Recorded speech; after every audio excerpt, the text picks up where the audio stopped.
Good evening. I will be back in a second.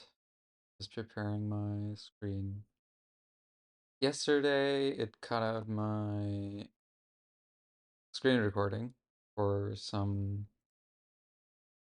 weird reason, which was very fun because it means that nobody could ever see anything I was doing. But, you live and you learn. Wait, how do I know if the screen... Well, my mouse is moving. That's gonna be... So we're ready here. We got about 5 seconds till it's go time. And go.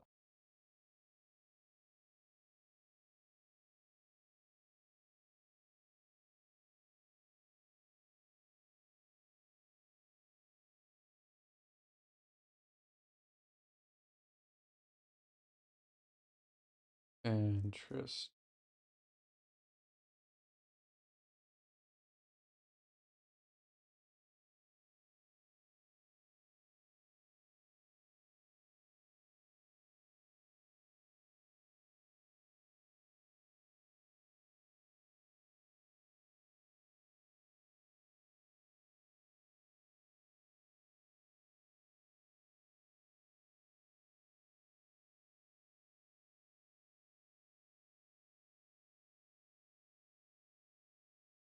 Oh, fascinating. Really fun. Hmm.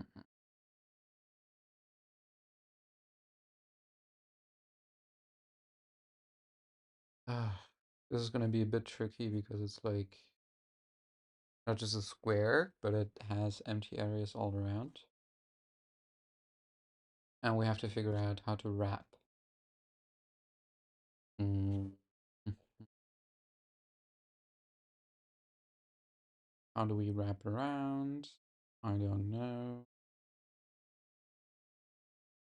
I don't know.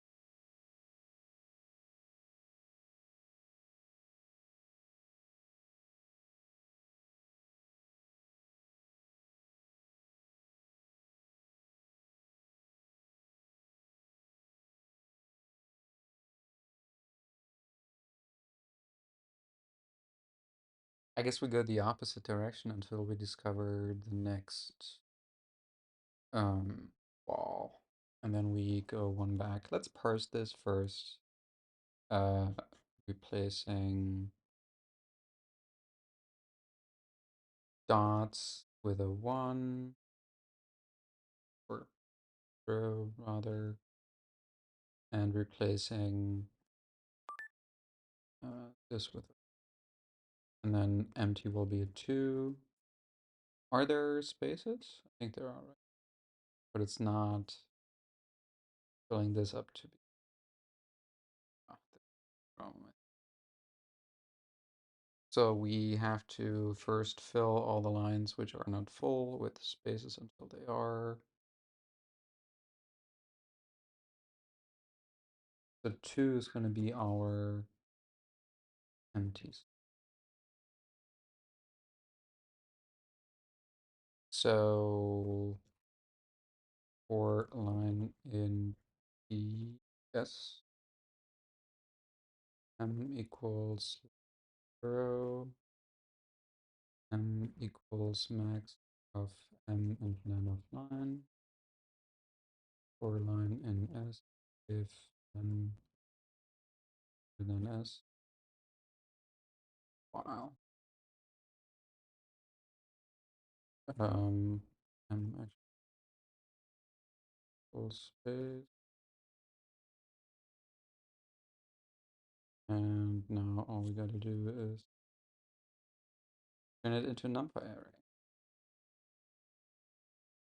with dtype int and then print it. This is gonna work. Nope. Why is there an R? R? R?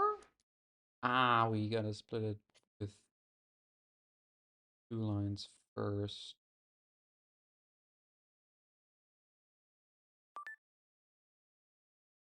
S equals it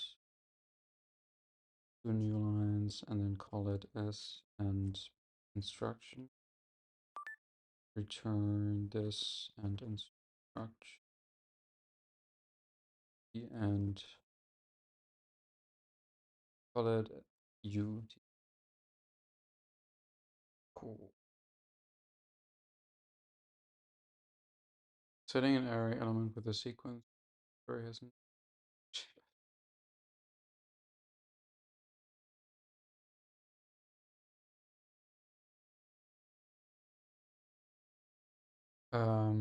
how about we show you in this directly?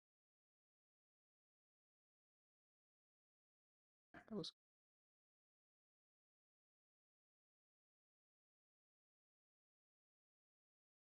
quick. Oh, in homo arc. So it does seem like the this thing didn't really properly. Mm.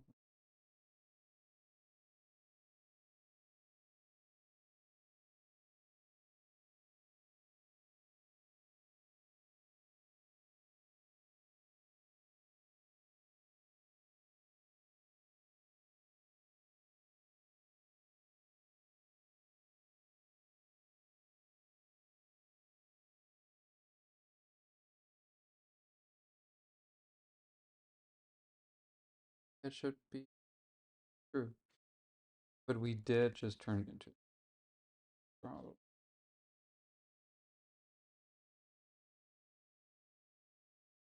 Hmm. Let's see what S looks like here.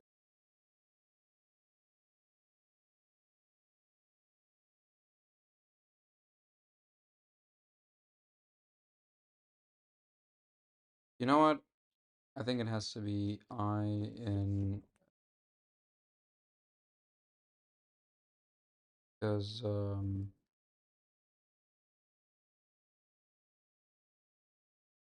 okay, cool. So we get the parsing done. Now we have to 20R6L. Well,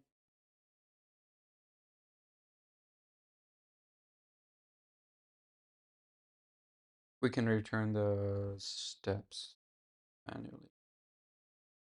Um,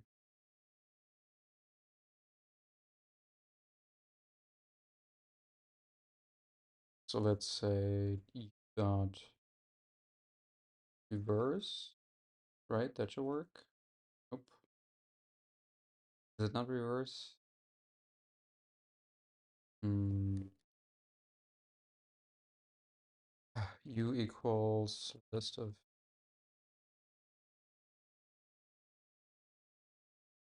Yeah, this is gonna.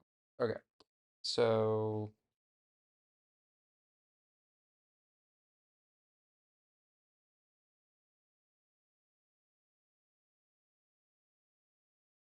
um,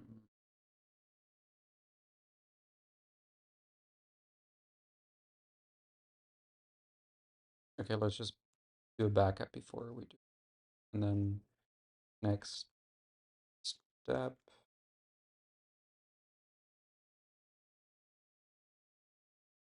And n plus equals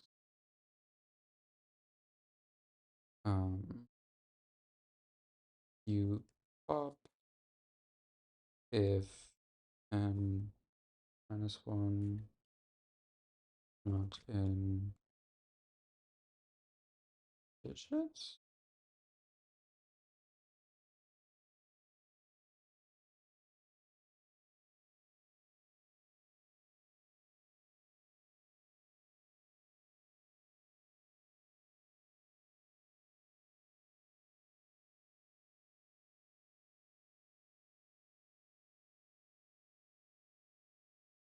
Let's say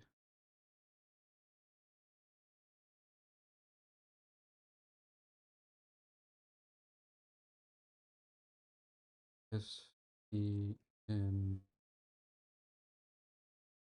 ASCII upper. Let's just import it.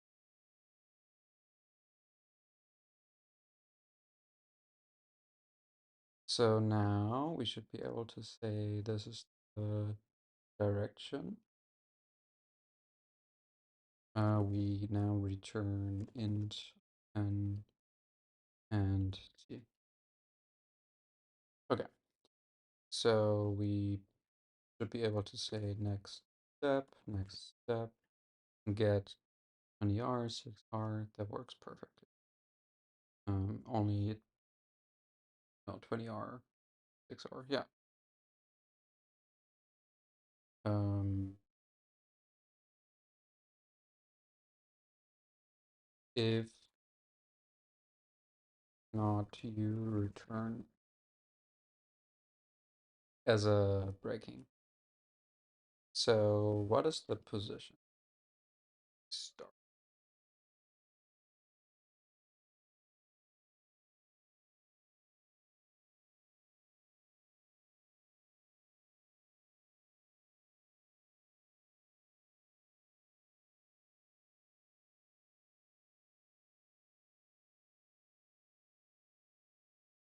In the leftmost open tile of the top row of tiles.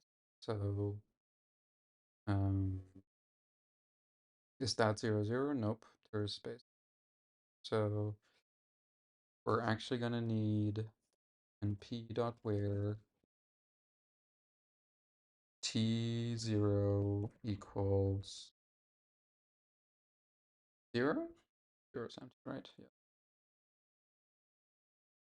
And then zip star list print.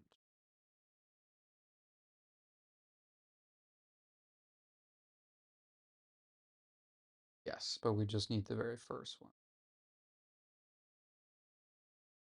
So position should be 0 and then we now actually what I want to do is to pad t by a lot. So we should say t equals np pad t to now this is going to pad it with zeros, which is not great. And I pad it with cons.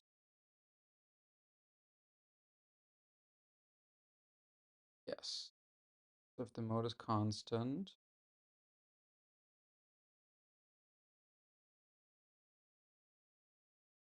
then I can give it constant values.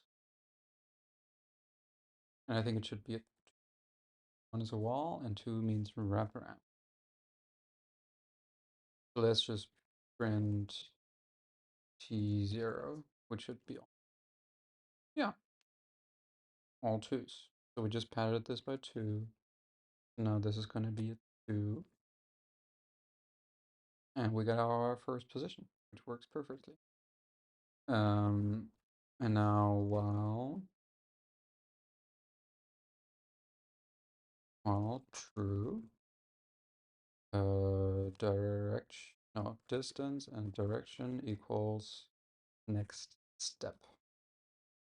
If distance is none, or not called break, is it? I think it's called break. So now we start by getting all the movements. So this time it's not going to be an array, it's going to be a dictionary. So up, down, left, right, which are indicated by uppercase letters of UDLR, if I'm correct. I couldn't find a U. Is there no U? Oh, we just turn. Okay. So it actually is an array, and we want to say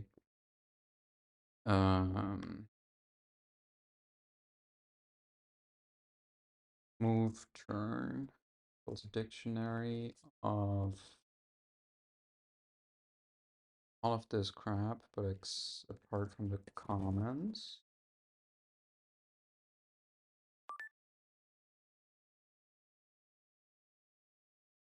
And then for all of them, I want to say this and left equals something, and this and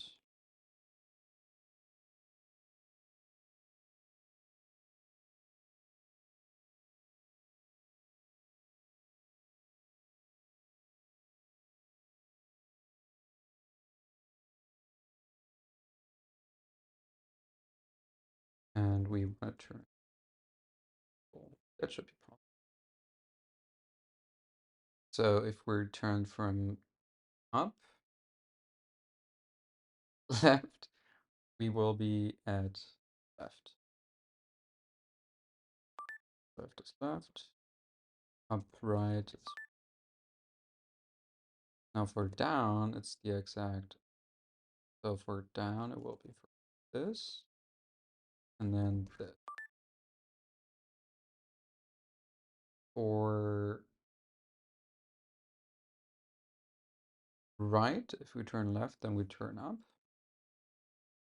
For right, if we up, and if we turn the other way, we turn. Now again, exact same. All right. I do believe that we are now completely finished finding all these movements. We start facing down, is that correct? Things.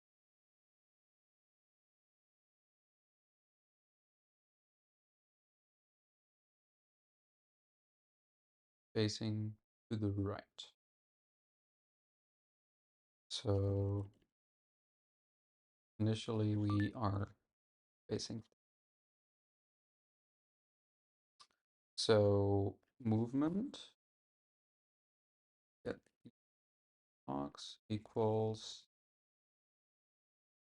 to the right.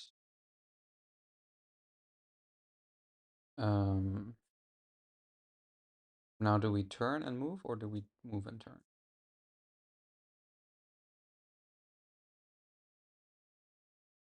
We move and turn. Okay.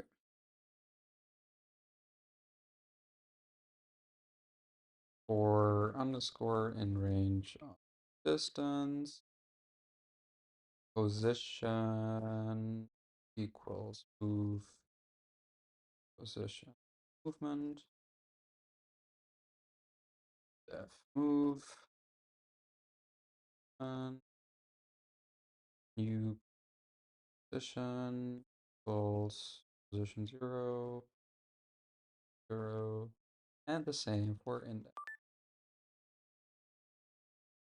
We do have to say return position, but if new position equals 2, then we got to wrap around. What happens if we hit a 1?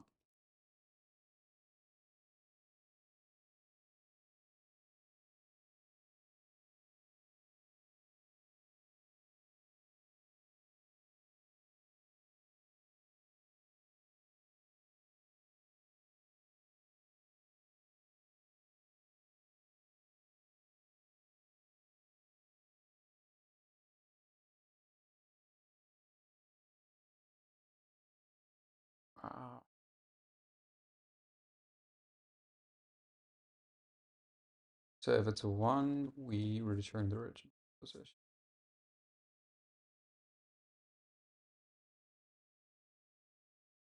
What's that?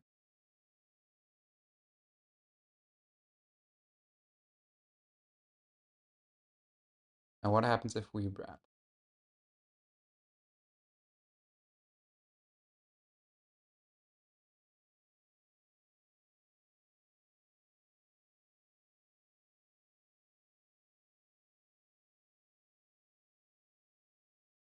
So the opposite movement is minus movement 0 and minus movement.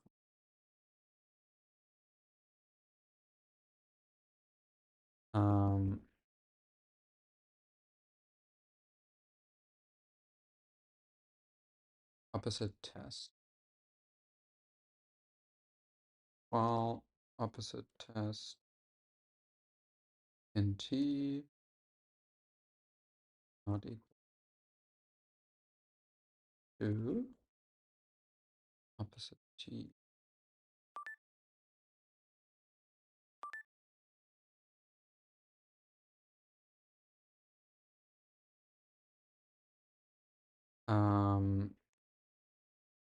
Now at the very end, though, we do want to move it back.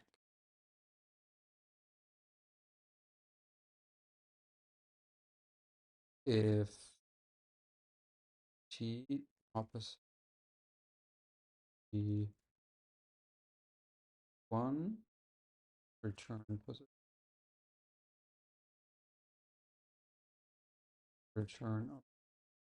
Okay, I think this is how movement should work. Let's print the final position.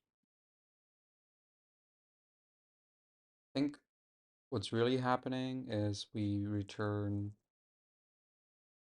row plus column or something.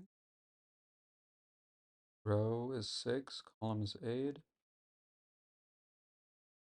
Pacing. 0 for right, 1 for down, right, down, left, up, right, down, left, up. So we return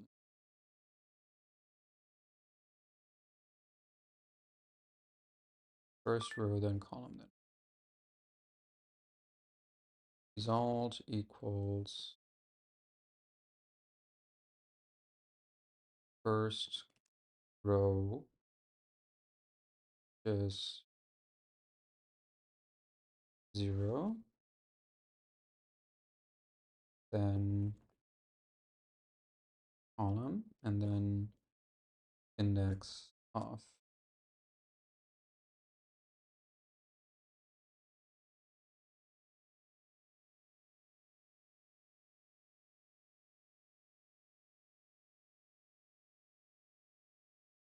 So since we did padding 2 times, the row is 6.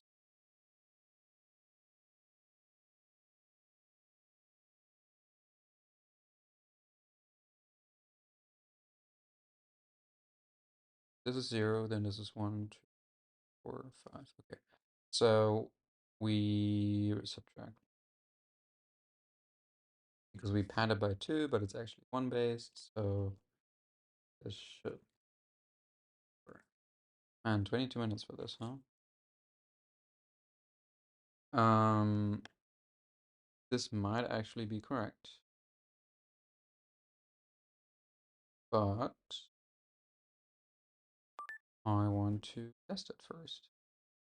So let's see what we get here. 1044. No, very wrong. Very, very wrong. Okay. Ah, what is wrong here? Why do we always get this? How about we print the position? Ah, we never turn. Okay. How do we turn? By saying B equals B of the tuple of the previous vector and the new direction. 6,000. Correct. So how about we try to solve this? Not correct.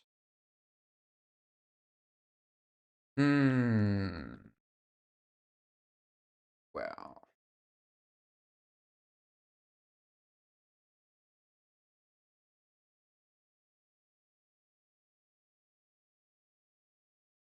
Ain't that a bummer?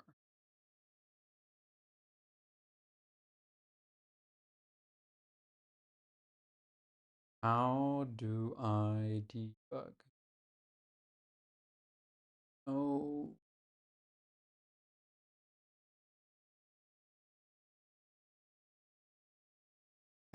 so we're at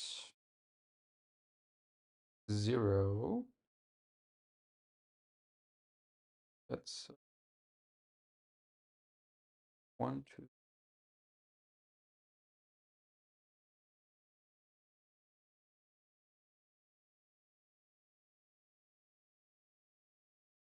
interesting. Shouldn't I be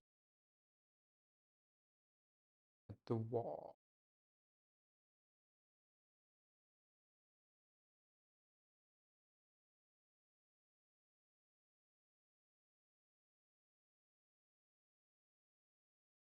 This is 0.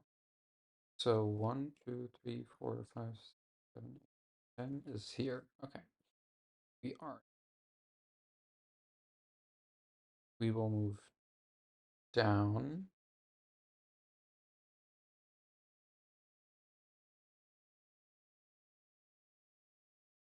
We will be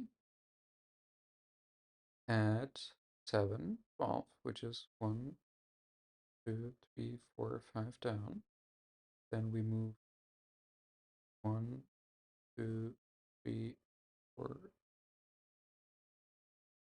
7 to the left. We're now at 5, correct. Then we move 2 down. We're now at 9, correct. We move 1, 2, 3, 4. So we're now at 9, also correct. We move 1, 2, 3 up. We move 1, 2, 3. Oh no, we move 2 up. That's it. We're done.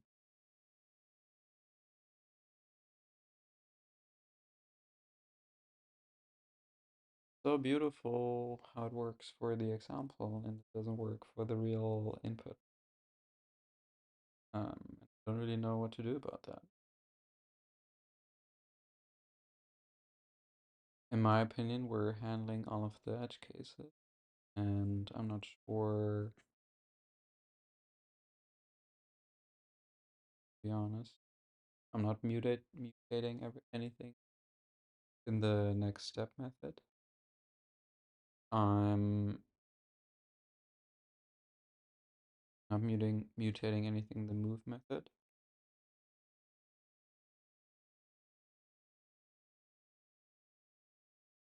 I believe that all of my turning are correct. We got facing 0, 2, 3 for right, down, left, up. Right, down, left, up. Right, down, left, up. We got up, left is left, upright is right, down, left is flipped. Now from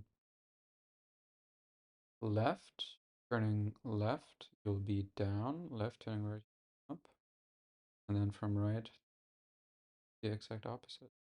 Yeah, I don't know what's wrong. I really don't.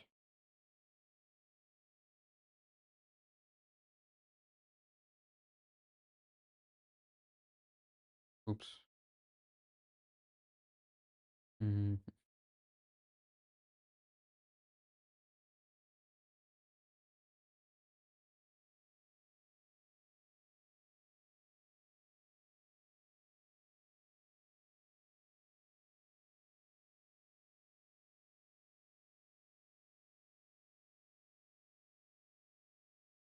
Hmm. I don't know. Seems correct to me. Does.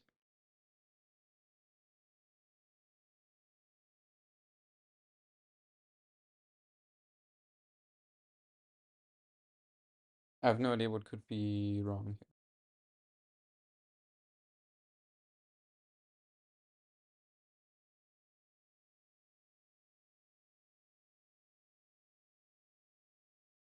I have no idea.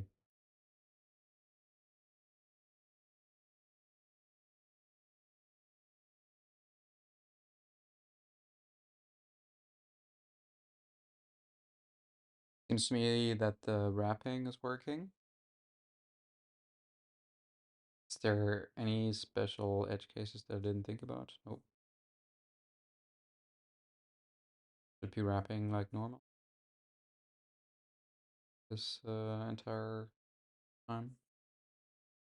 Like if you go up here to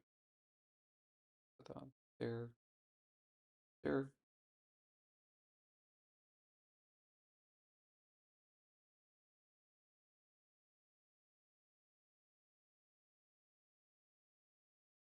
I wonder if there's something wrong with the opposite.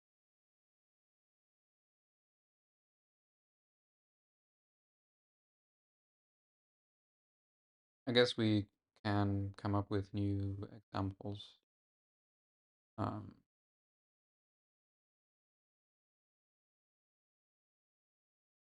what happens if we have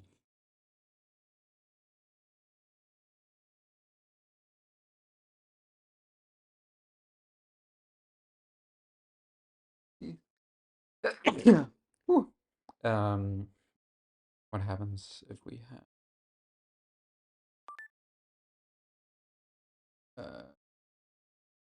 dot wall? We say we want to move one and then left, move 5. Tell me.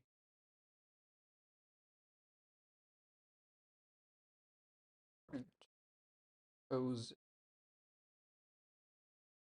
will end up at 2.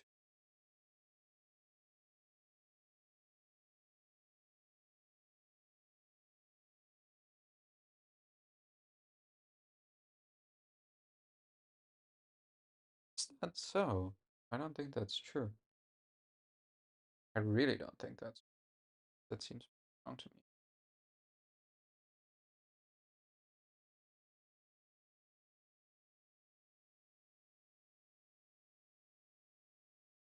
That seems really wrong. Wait,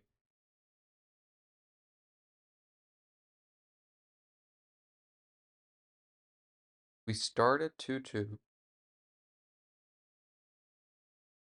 right? I guess I never had this for the start. We start at 2-2. Why do we end up at 2-3? That's not right.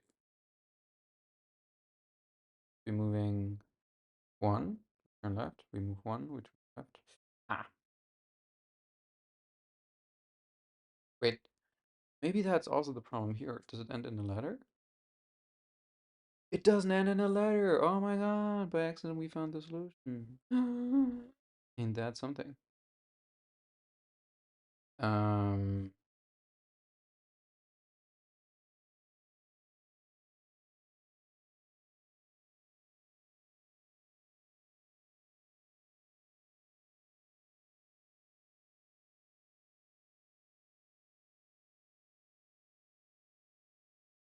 if n return and n.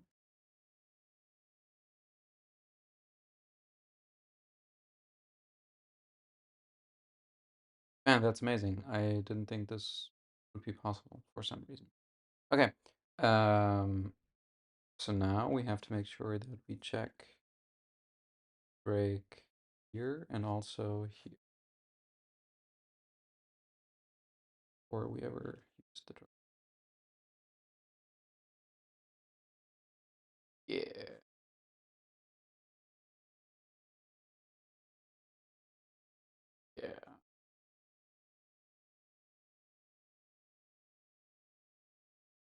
Let's remove the printouts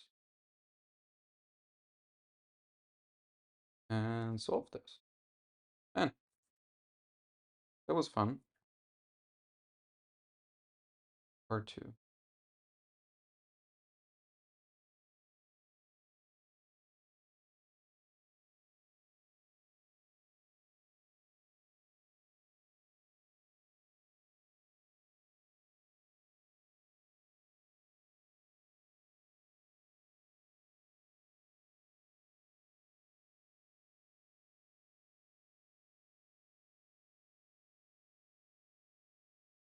Oh no. Oh no. Uh,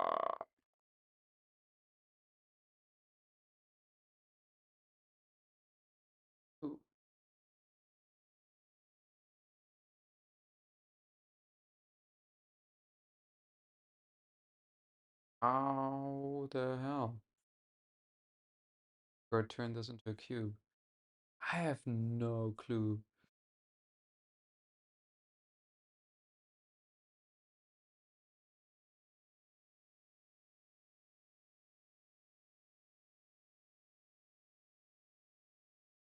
These two together, three together. Doesn't look like. Is it a cube? Doesn't look like a cube.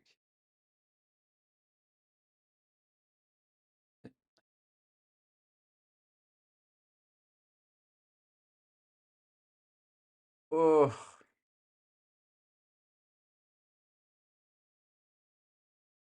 oh no.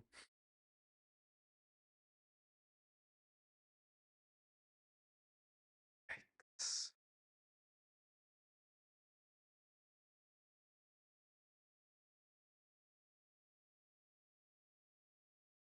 You know what? This is a fun one, but it's not. It's I. Mm.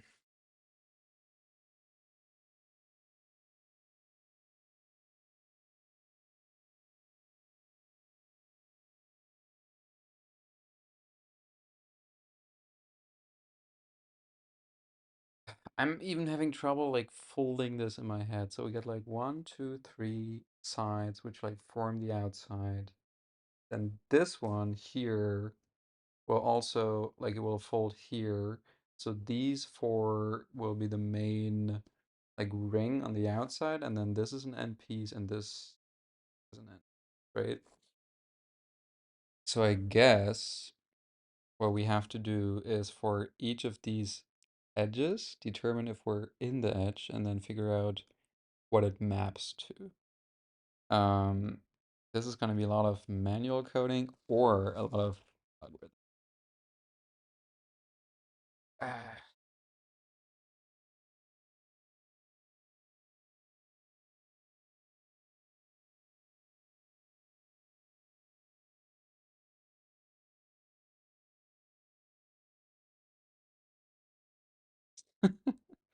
Um, yeah. I mean, there's like one, two, three, four, five, six. Okay, wait, where did you? One, two, three, four, five, six, seven, eight,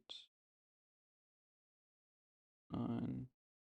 One, two, three, four, five, six, seven, 13, 14. 14 different edge.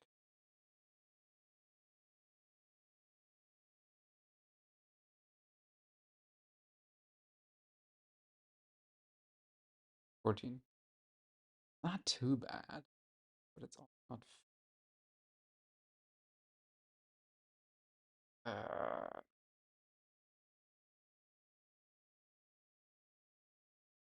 be smarter.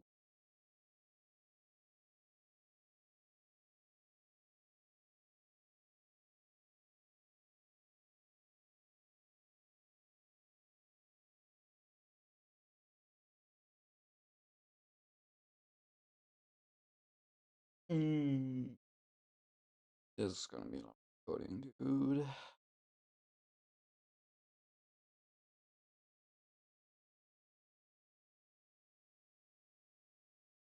Is it a cube? The cube?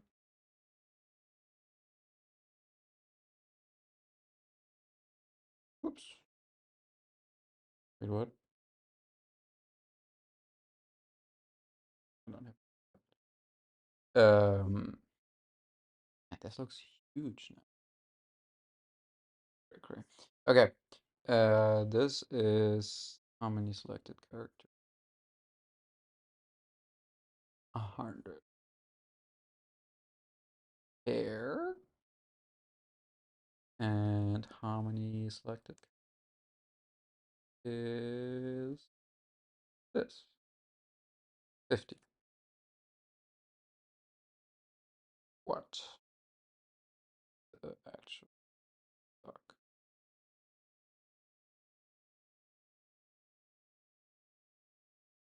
That can't be right. 50?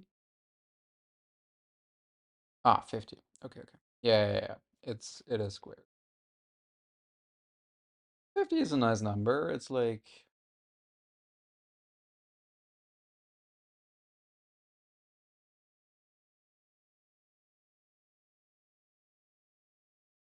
oh man, I don't think I have it in me.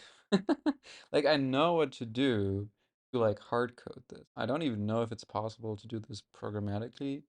Maybe like to do the folding and then figure out the mapping between the edges, but that's like some next. Has anybody solved this yet? Like, I would be amazed if people have solved this. Leaderboard.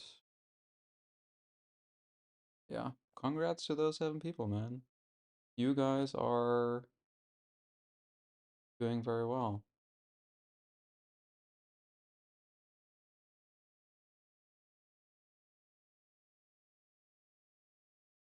I should I should probably give.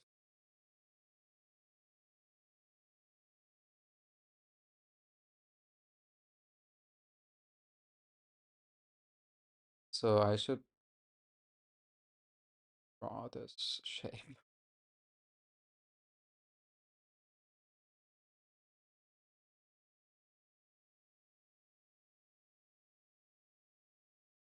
This is what it looks like, right? We had like little 2 at that place, 3 here, and we so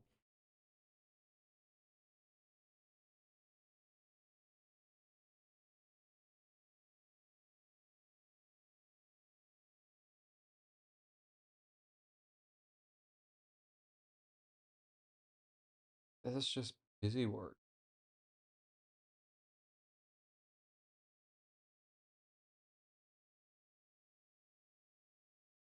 If y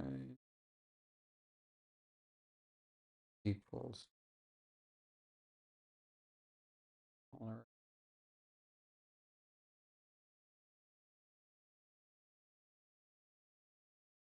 this would 50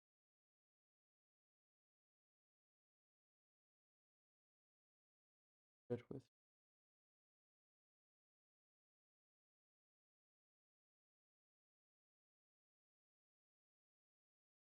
then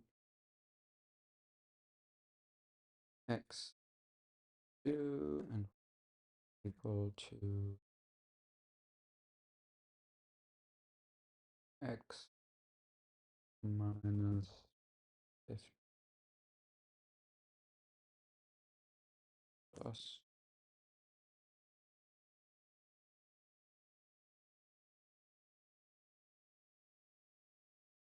if minus 100. Okay, is that actually right? This falls like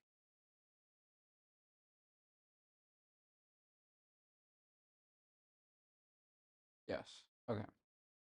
So this falls.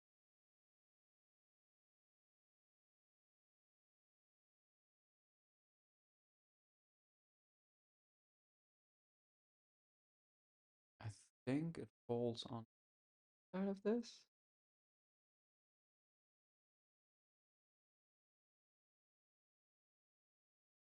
No, what am I? What am?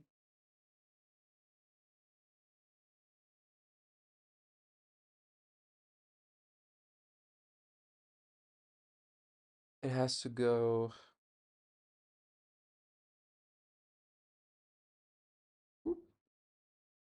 the bottom here. Y equals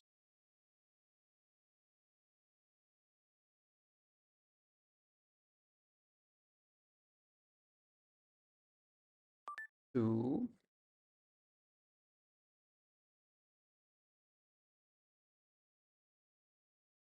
X equals plus y equals 50.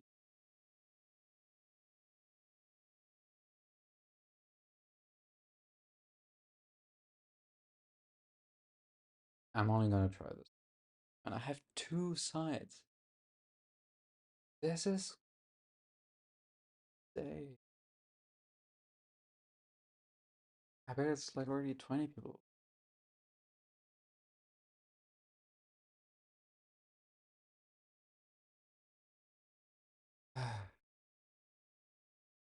If x equals 150, right?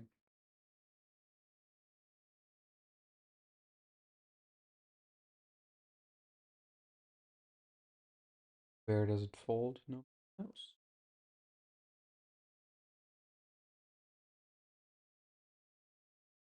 Minus equal y equals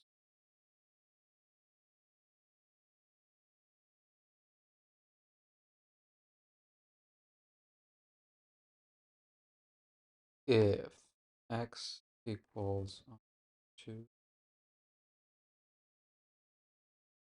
and y smaller than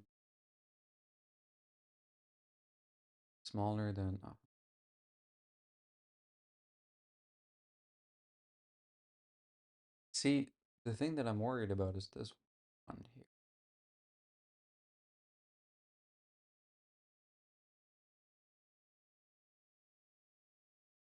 Oh, I guess it kind of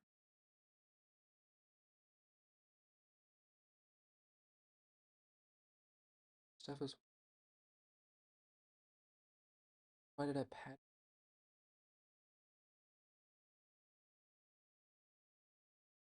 Ah, okay.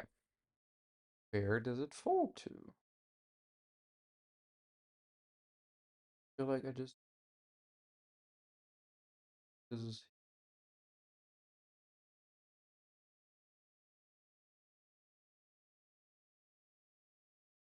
no, it's here. No, no, no, no, no. Okay, now we're flipping y and x again. So y equals 52 and x equals y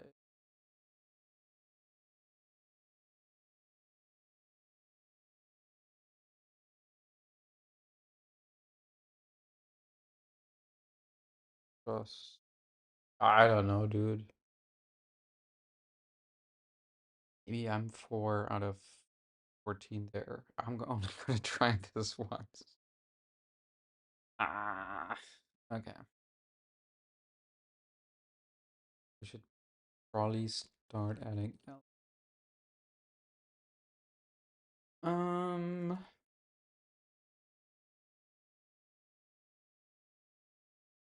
Elif. Mm-hmm. Where does it fold? Here. Uh, X plus equals. I mean, they're opposite of this. We're gonna start seeing patterns that we. Okay.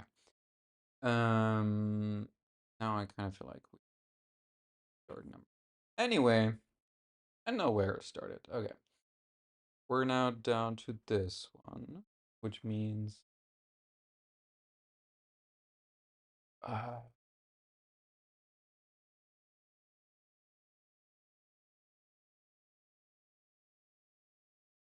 y equals 50, 100, 152. And x is greater than 52.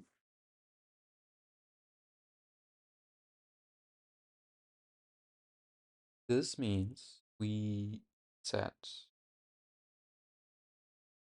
to 52 and y equals to x plus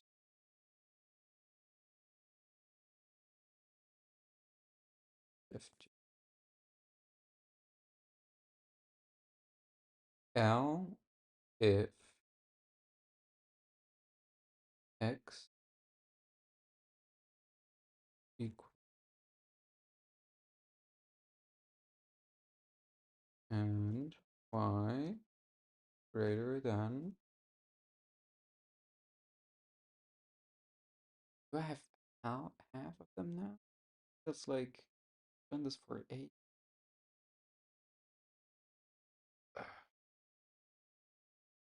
Greater than 50.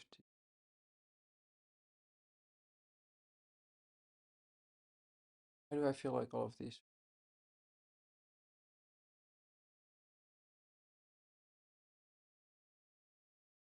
Because they.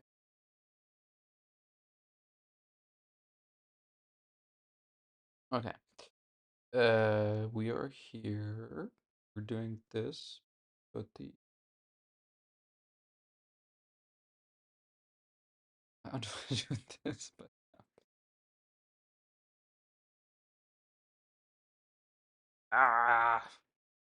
y equals 152. X equals y minus 13. I mean, look, here we're like 3 down. We have to be. I think this has to be 100 because this has like we're like 2 things off. Yeah, I don't know if this makes any sense. LF y equals 200. And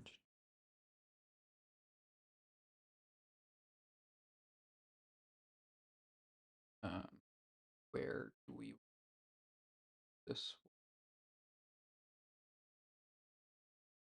x?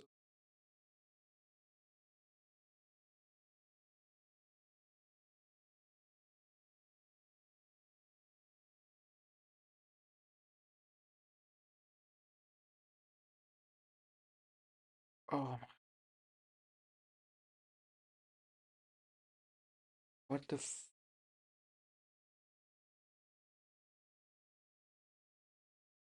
here? I didn't wrap this.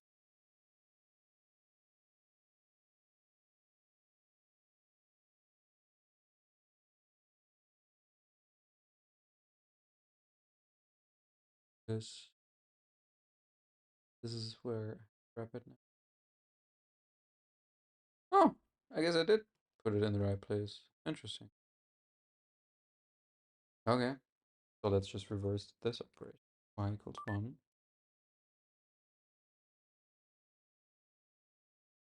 and x equals x plus. Okay. So now we have 1, 2, 3, 4, 5, 8 done. 4. What? 1, 2, 4, 5. Oh no. 1, 2, 3, 4, 5. We should have had 9 by now. We only have 8. Which one do we miss? 1, 2, 3, 4. I think I didn't do this one.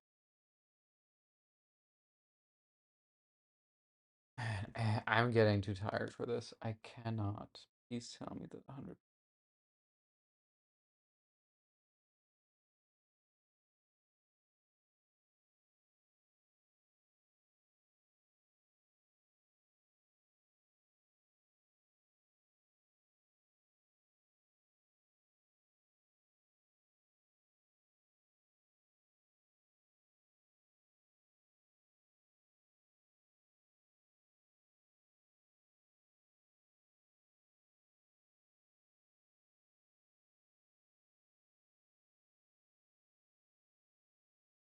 Okay. I need to know.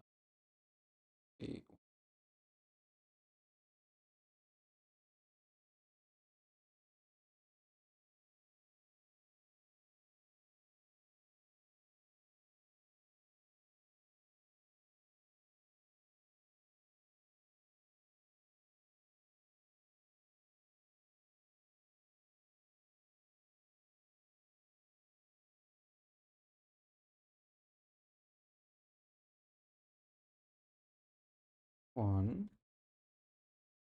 2, 3, 4, 5.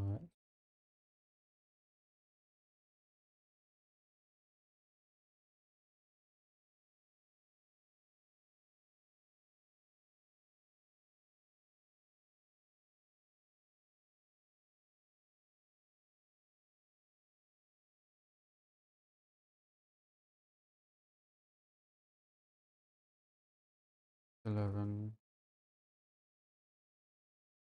12, 13. Missing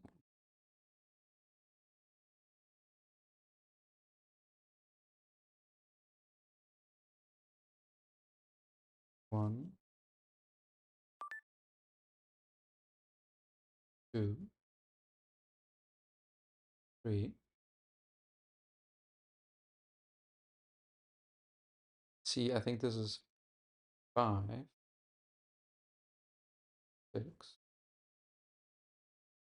7, 8, and I'm missing 4 because 4 is y equals 52. Don't have. Now the big question is which pairs go together?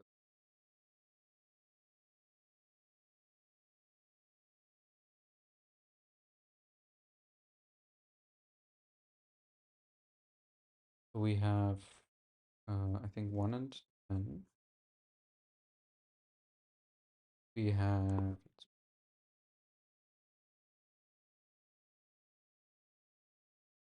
we have 1 and 10. We have 2.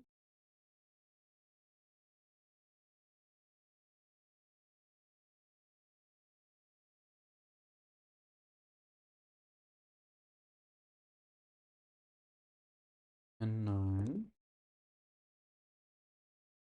We have 4s, 4 and 5. We have 8, 6. See, what the hell did I do here? Plus equals 50. Minus equals 50. I put 3 and 6 together. Yeah, that's supposed to happen. I haven't put 5 and anything together. I put 5 and 8 together. That's not appropriate. Because 7 and 8 go together. Maybe I did 5 and 8.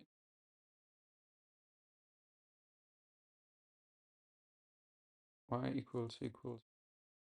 No, I haven't put 5 and 8. Well, that's not the case. No, I put 4 and 5 together.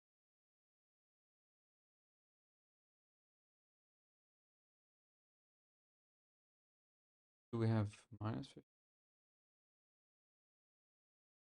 Okay. I think I just forgot 4. So let's just try to 4 now. 4 would be if y equals 50 and x greater than 100.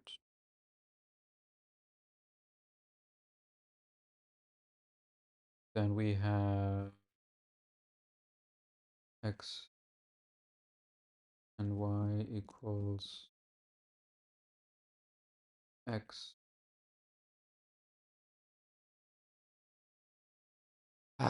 3 and 6 go together. 7 and no, 7 and 8 don't. No, they do. Of course they. 7 and 8. Then we have 9 is already accounted for. 10 is already accounted for. 11 goes together with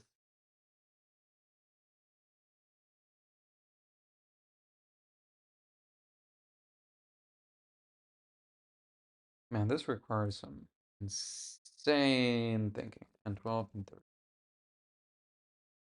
That's damn. Okay, I think we're almost done. We already know that 10 is going to go together with. We're just going to copy this as a reminder. So for 10, we're going to detect equal 1 and y greater than 50. Greater than 50. Yes. Just do the opposite.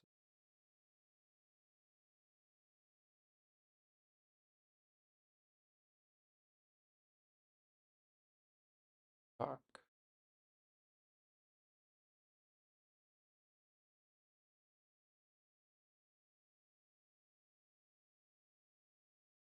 Into a trap. Oh.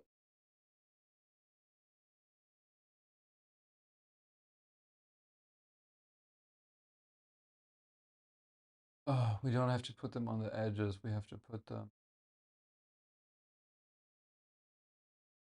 where it actually makes sense. To can't do this. I can't. I'm not gonna make this list. I won't. I'm unable. Like, you can tell that I know what I have to do. I can do it. But, like, it's too much manual code that you have to write. I'm gonna be doing this maybe tomorrow, 100% this week. I have a feeling that when Christmas rolls around, I'll be able to finish up all of the ones that I have been unable to finish so far. And I'm looking forward to solving this one because it's kind of fun. But it's just so much manual coding, you know? Ah, sorry to leave you hanging here again. I mean, we did solve the first one. I'm gonna check what score we got, and then we're fortunate. There we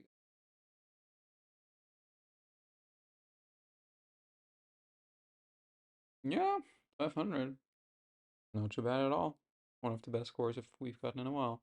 This one we got pretty good at. 300.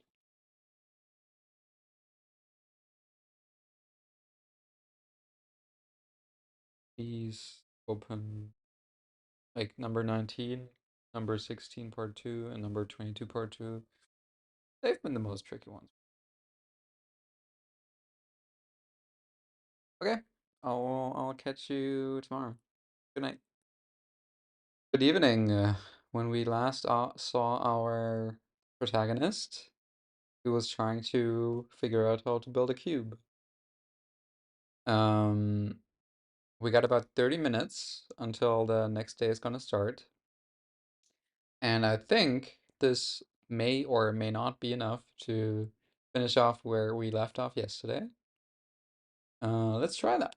Let's go to Documents, Project, Advent 2020, and open it up in code, which is, of course, the shorthand for VS Code. As you can see, I put all of this crap into the Python main file so that we don't lose it. I do want to move it back here now. Why is this double? I don't know. So we just realized that we're moving things one too far, or too little actually. Because, for example, let's say we have 1 and 10.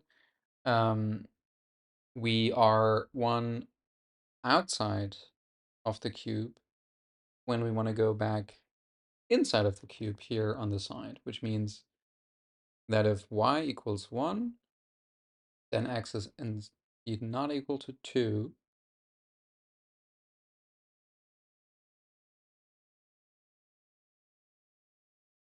It is equal to 2. Oh, interesting. Okay, so this is correct. And then we're folding 2 and 9.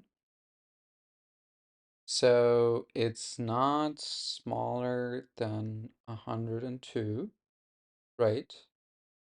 So it's 202. No, this has to be wrong now, right? It's actually going to be 201 probably, if I'm not mistaken.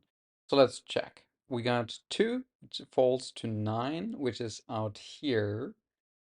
And this is going to be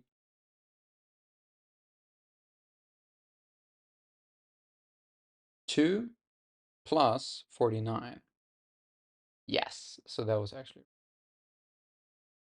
And this stuff is complicated. This has so many edge cases. I mean, we're almost done with the cases, but I'm not sure if all of them are correct. Now, I do believe that we might also have to flip the axes sometimes, like minus x instead of plus x. Let's see what happens here.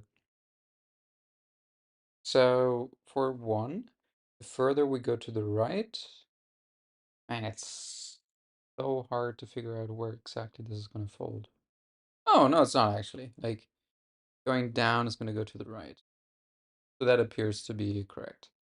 Now for 2 and 9, we will actually go to the right, will be to the left, right? Because this is going to fold here, 7 and 8 go together. Then it's going to be like this. And then the 2 is going to fold. So we're moving it down. And we're folding this up next to it. Which means that whatever goes to the right is now going to the right still. Is that true? Like we fold this up and we fold this down. So in the end, they still face the same way. Right? Yeah, I think that's true.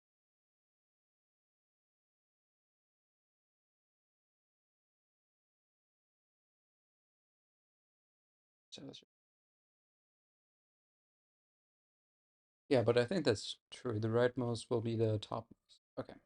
So now we have these all completely figured out. Number 3 will fold to number 6. Um, so what happens here? I think it's not going to be minus equals 50, but minus equals 51 because we got to pull it in 1. Otherwise, it's going to be outside of the cube, and we want it to be inside of the cube.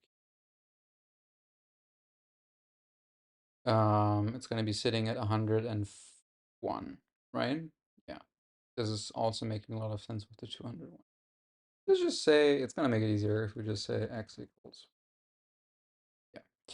And then y plus equals 100. Does that make sense? Does it fold together evenly? So this is like this, then we move it this way, and then we move it that way. So whatever is at the bottommost edge will be at the topmost. So we should probably do minus, right?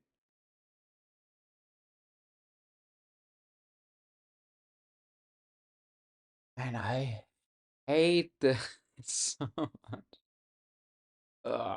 So many edge cases.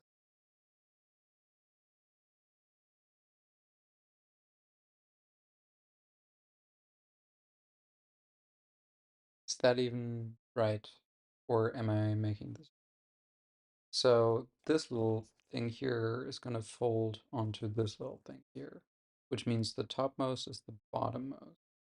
So not only do we have to reel it in one more than we previously put, we also have to flip the axis. How do we do that? Well, now whatever was 2 is now supposed to be 51. So we say, how do we turn 2 into 51? Well, we say 53 minus x.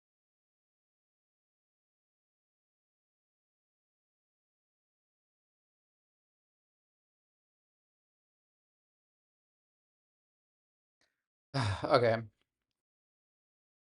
So this one down there is going to be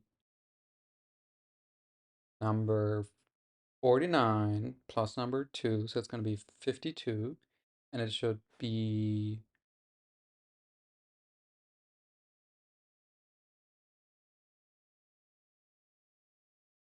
102.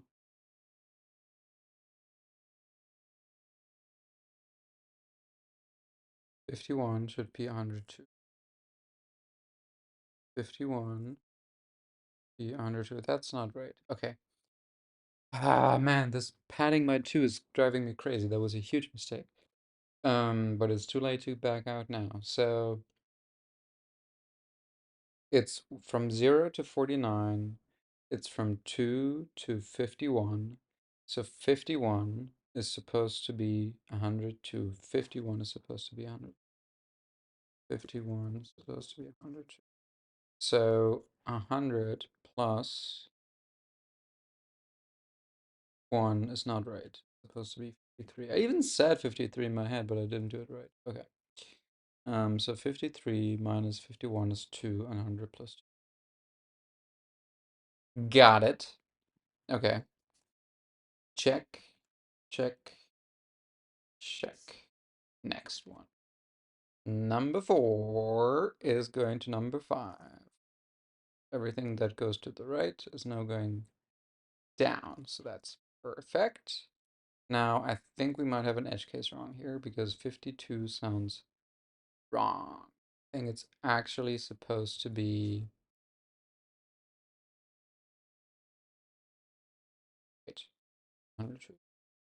102 sounds to be 1 because 102 is already in the next quadrant, and y equals x minus 50. Does that make any sense? I think it does. All right.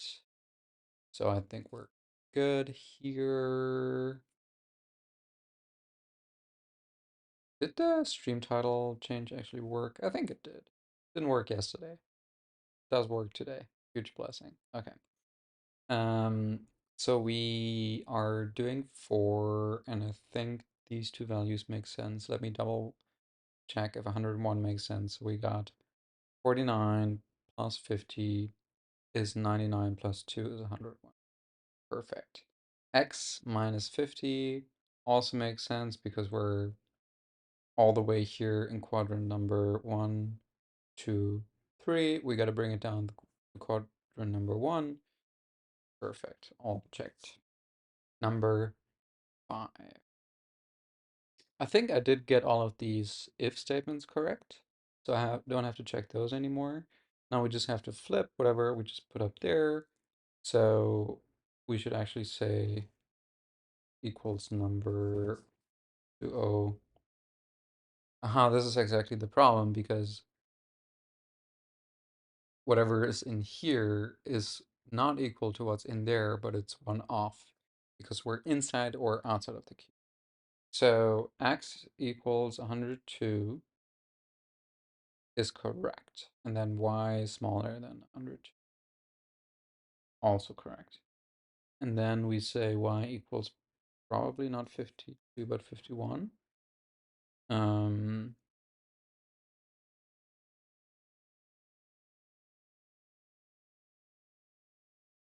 See, this is kind of weird because here we say 50, here we say 51. I don't think it's supposed to say 50 here. Number 4, where's number? Y equals 49 plus 2, which is 51. Here it should actually be, fuck. Wait. This should be 52. This should be, yes. Yes. Oh.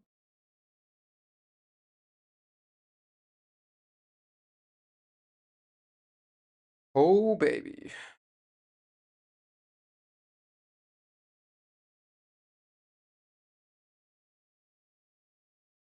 Okay. 102 smaller than 102, 51 makes sense. Y plus 50, let's see if this makes sense. 50. Yeah, I mean, makes sense 100%. We'd set up that. Check. So we got 1, 2, 3, 4, 5 checked, and then 1, 2, 3 coming. Then we're at 9. So we're only going to need 5 more. Just great news. Number 6 is going to match up with number 3. And number 3 is on the outside here. 6 and 3, same axes, but we just realized we have to flip it. So let's just take this and then reverse it. I think that's going to be pretty easy by just saying 102 instead of 101. And here, likely we don't have to say 152. We should say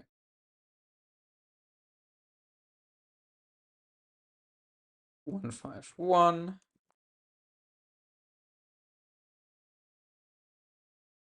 And then we only have to do the y coordinate.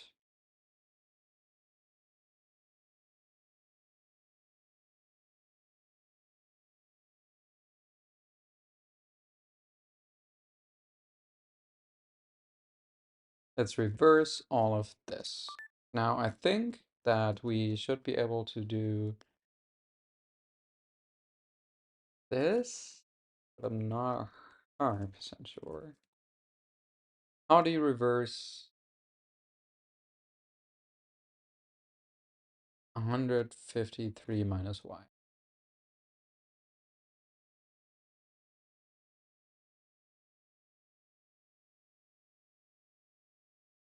Not by saying 100. What?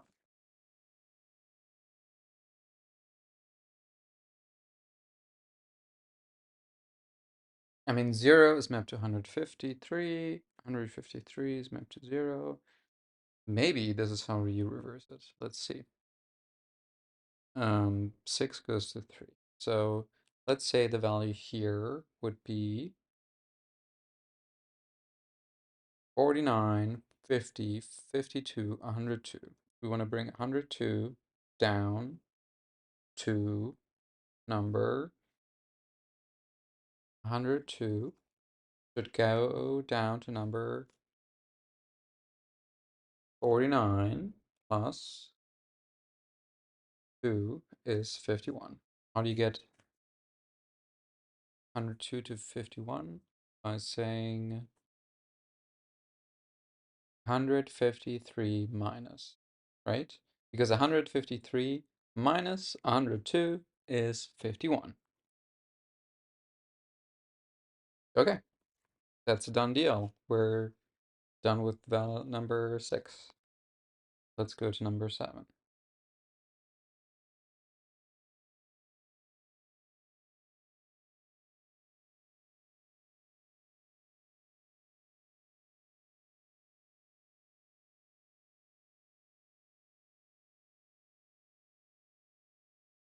Number 7 goes to number 8. We haven't seen any of these before. It does match up with the axes. All good. That's good news. We don't have to worry about the axes.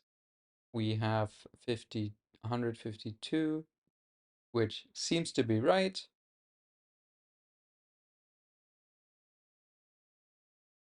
Because we're at 50 plus 2 plus 100. Perfect. Now, one thing we have to keep in mind is that it's here. Here it's definitely going to be 51. It's not going to be 50. But I think that's all we have to fix, because it's going to be y equals x plus 100, which is because we're in quadrant number 2. We actually have to be in quadrant number 4. So we add 2 quadrants, or 50. So we got plus 100. Makes a lot of sense. So here we should say this is equal to 151, and then same thing goes. These two are checked. That was very easy. I'm very happy with number 7 and 8. Number 9, we have to go to number 2, which we already did before. Should be pretty easy. Y should be 2 now. No, this is wrong. And we're checking if it's 202. X equal x minus 100, x equal x plus 100. Perfect. We're done here. Number 10. We got 14 minutes. I'm committed to finishing this. Number 10 goes to number 1. X equals 1. Y gray equals 102.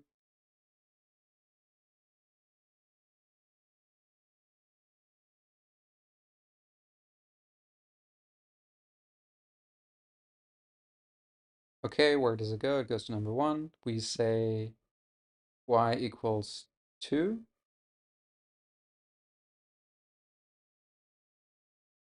And the opposite of this, whatever this means. So x equals y plus 50 minus 1. I mean, we can also just say plus 50 here. And here we can say x equals y equals x, y equals 1, y equals 2. Perfect. Number 10 checked. Now all that's left is number 11, 12, and 13. No, 14 as well. Never mind. Let's just keep continuing to look at these values without losing focus. Number 11 is going to go to number 14, neither of which we've seen so far. So we have to figure out if the axes are correct. What we want to see is that down goes down. I have a feeling that that's not going to be the case. So we're going to fold it up one time, we're going to fold it up another time, and all of a sudden up is down. We're on the same axes, both of them are in the y-axis, but one of them is going up, one is going down. So we're definitely going to be doing x plus equals 50.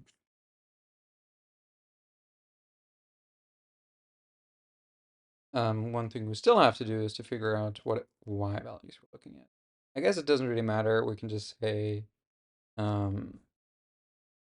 x equals 1 because we've figured out the other edge cases. Remove the c here before we're done. Okay, so now y should be something minus y. This is going to be a little bit tricky. So we have to map the value of 2 plus 100, 102, to value 2. So it's going to be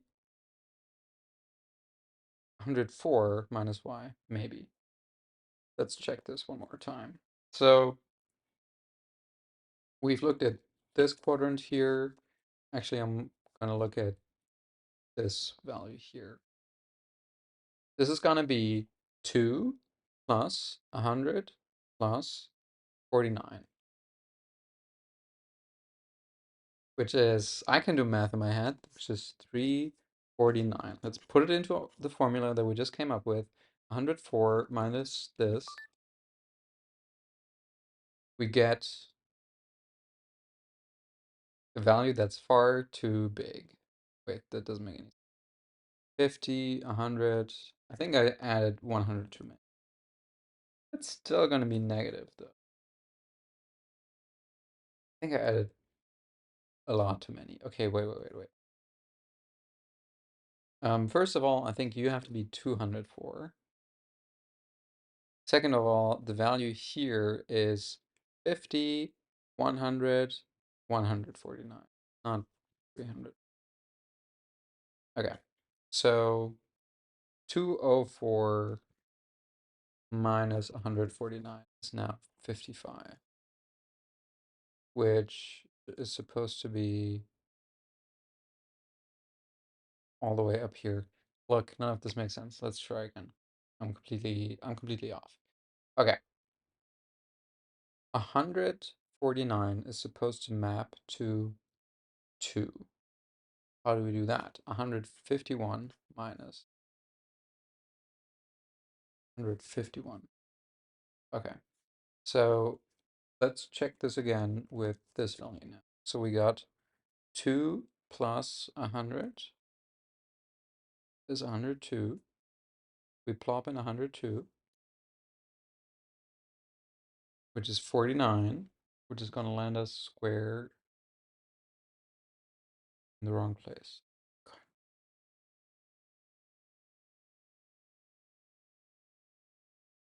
It's missing a 2. Okay. Look. Let's try this again. We're mapping the value 2 plus 100, which is 102. We're mapping it to the number 51.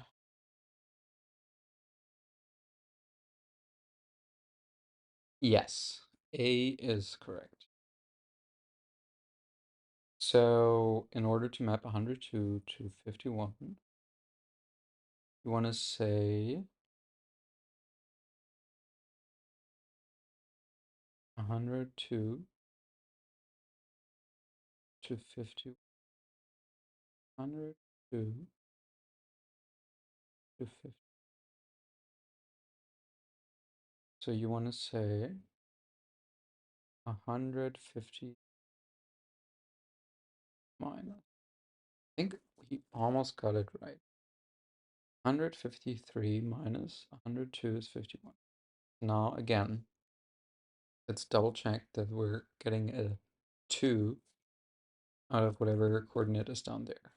Let's do the math again. We're at number 2 plus 50 plus 50 plus 49. 2 plus 50 plus 40. We're at 151. And yes, 150. Okay, we finally got it. I'm pretty confident about it this time. Check. Now, number 12. Almost at the finish line. We only got 7 minutes left. For number 12, it's pretty easy. whatever is low goes to high. So we don't have to flip anything. We just say y equals x. We say x equals 2 plus 50 is 52. How do we detect this? We say if x equals 51,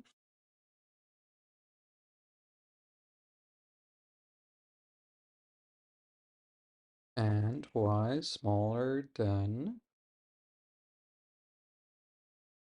102.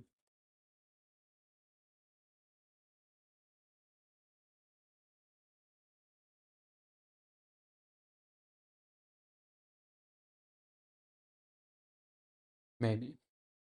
I'm pretty sure this is correct. Okay. So now we say y equals x equals 51, 52. What is wrong about y equals x? We have to say y equals x plus 50. Coolio. Now let's move down to number 13, which is going to be the exact opposite of this. So we say if x equals, fuck me, what am I doing? I didn't do 12, I did 13. Well, kind of. This is correct. This is correct. But the condition isn't correct at all. We gotta check if not x equals. We want to check if x is smaller than 50 plus 2 is smaller. And y is equals to 49 plus 2 plus 50, right? 49 plus 2. What is 49 plus 50? 103. 100.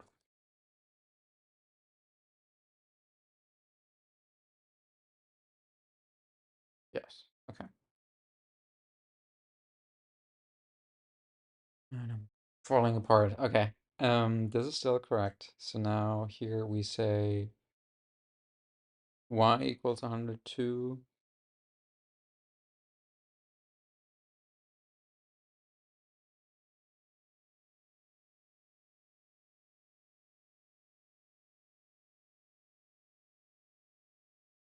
Y equals 102 and x equals, John is right, that's true. Just add, subtract 50 from, yes, perfect. Now for the last one. Oh boy. Very, very last and crazy. I'm not gonna actually run this because I think I need like a minute to not think of code before the next day starts. Okay. And we're actually gonna save this as a txt, like draft.txt. It is day 22. Day 14 matches up with day 11. So we should be able to read it out of here. So x equals 2. This is called 14. And by x, I mean, well, if x equals 1, then x equals 51. Okay. If x equals 52, then x equals 2. Doesn't make any sense. Gonna go for it anyway. It's probably 51. Then again, that doesn't make any. Ah.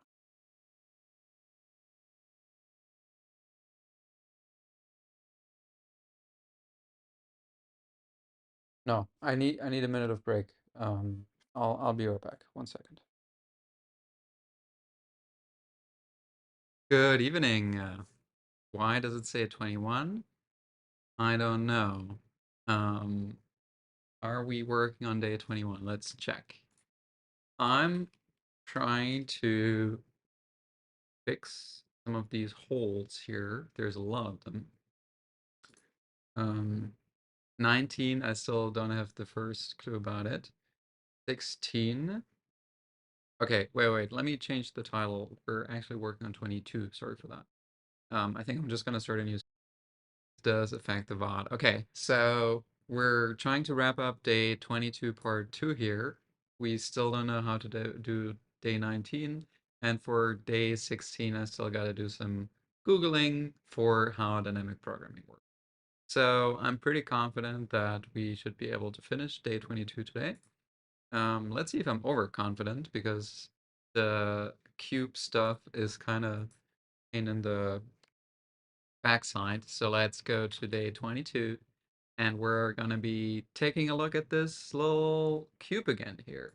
We wrote up the draft in the draft.txt file. I think I do wanna just turn on some syntax highlighting here for Python.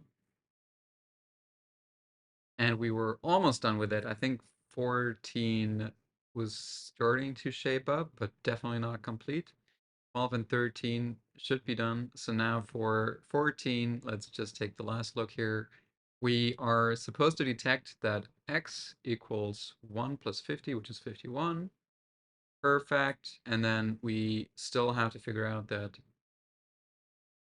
y... Oh, interesting. Here we have to check both smaller than and greater than. So I guess we could flip 3 and 4, 13 and 14, of course, so that we have the more strict condition first. So we say it's smaller than 52.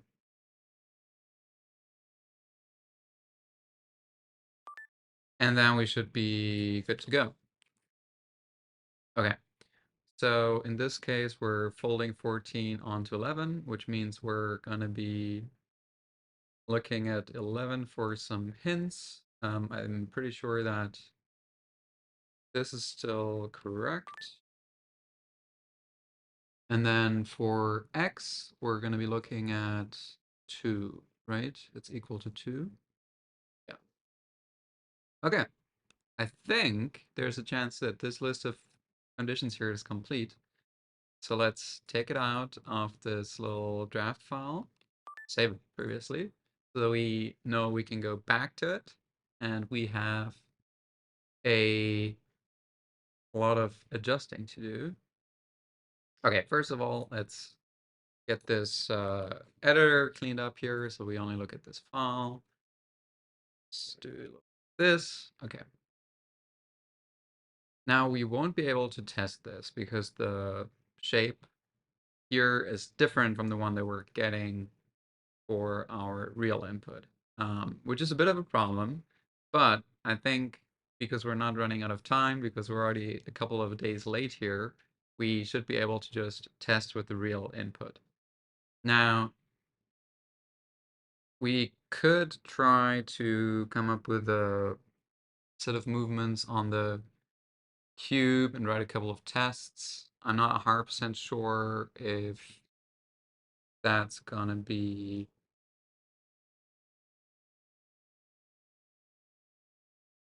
that straightforward to do. I mean, we'd have to do a lot of testing to figure out all these 14 different edges.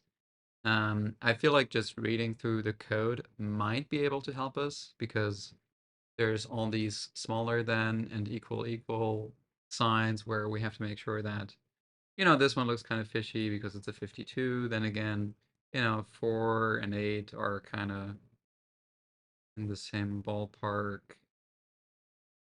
Yeah, look, let's just run this once and then we can still do the debugging later. So for easy, we had the move method, which was wrapping around, which is exactly this kind of shenanigan here. Now we're just gonna copy this entire thing, and t is not changing at all anyways, so we can just take all of this junk, put it here, get this, and rewrite the move method. for part 2. So we now got the easy move method, we now got the hard move method. All of this stuff is still true. Now what's not true is opt. I think what we want to do here is just wrap out this entire code and say opt is equal to cube walk off position. Okay, so we got cube walk for a tuple of values x and y. So x and y equals tup. Then we put in this jazz, and we should be able to just return x and y at the end here. Now, the real question is, are we covering all of the options that we have for number 2? I think we do. So let's just go ahead and here assert failure, else assert false. This isn't supposed to happen. Okay. Very beautiful code here, amazingly beautiful. And I think we have a chance of solving part 2. I don't know, let's see what happens first before we're making any assumptions here. Now this value is scarily small. That's a bit of an issue. Now, it might be that we just so happen to run into a very low coordinate here, but let's just double check.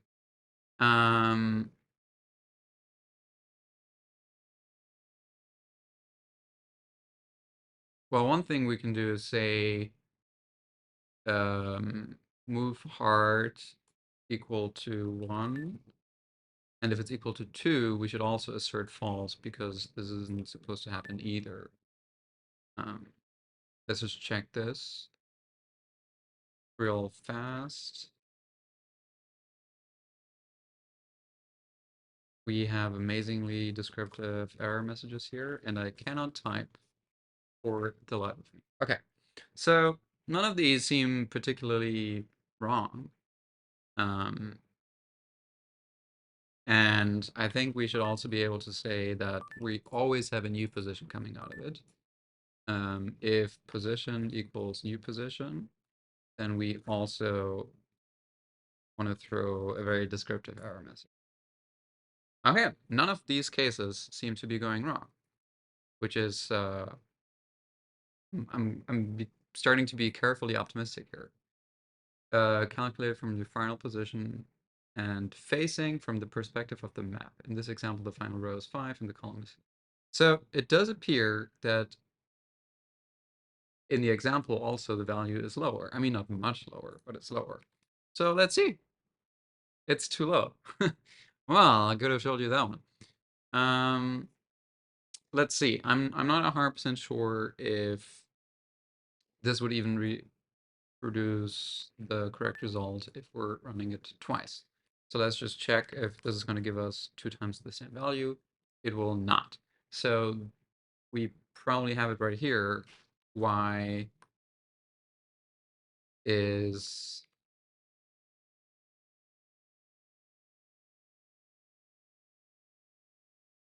why is this not reproducing the same value? Nobody knows. Am I popping things away from next step? I am. Yes. Okay. So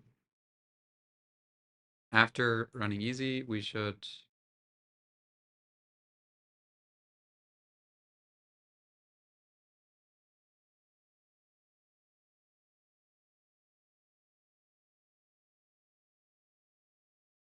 do this and say u equals u underscore.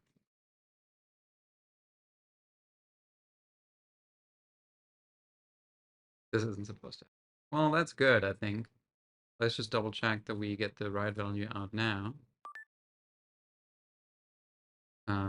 Let's get this set of instructions here, put it down there, and double check that we get the exact same value. Perfect. Okay.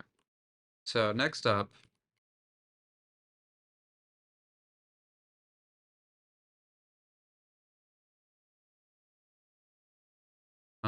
go back to move H and see what isn't supposed to happen. Number 53. So there's something wrong here. We're catching the cube walk for this position. I guess I want to print X and Y. So we got 4 and 52. Which puts us 4. Have I flipped X and Y? I think I've flipped X and Y. So let's do a bit of this.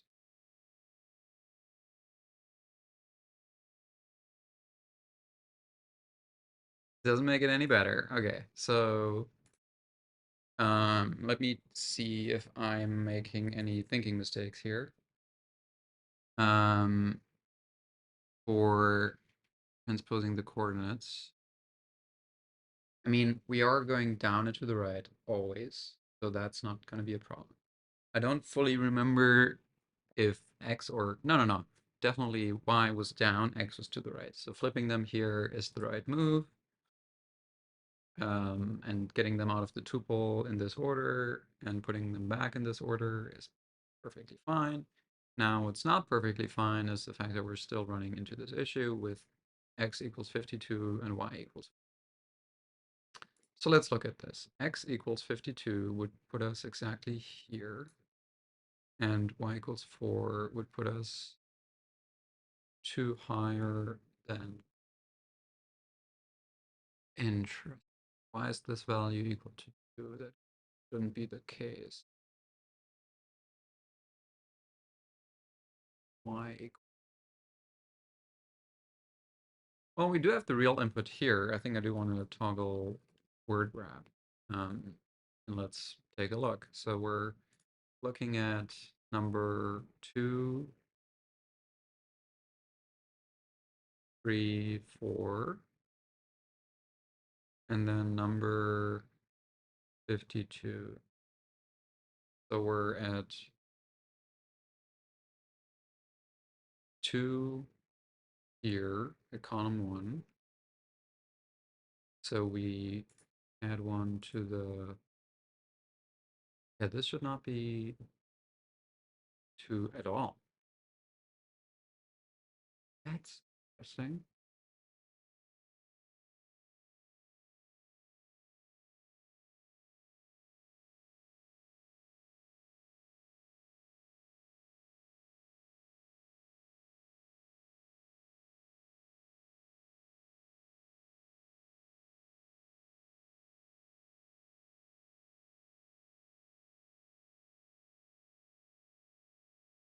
I think I want to put in this, right?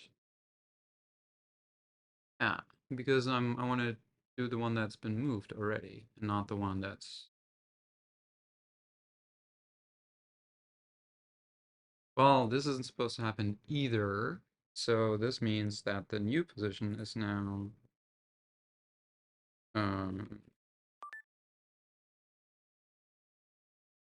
we have to flip this. The new position is now still outside of the cube, so how did this happen?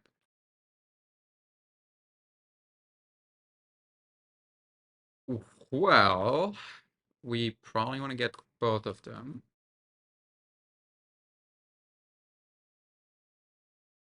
So negative number is a bit concerning here, to say the least.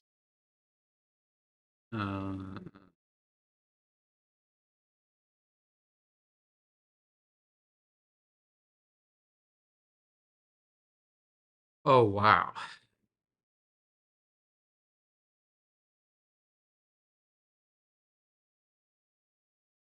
Well, that's a problem. So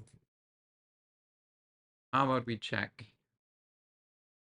if new position 0 smaller than 0 or new position 1 smaller than 0.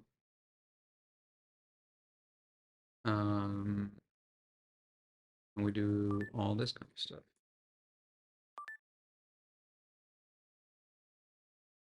Neg, which worked. So he put in the value 2, 152, and we got out minus 48 and 2, which seems pretty wrong to me. So let's take a look at our little draft file here. So if we're looking at an x value of 2, we're still in the... Oh, wait.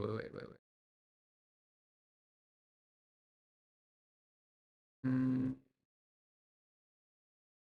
Hmm.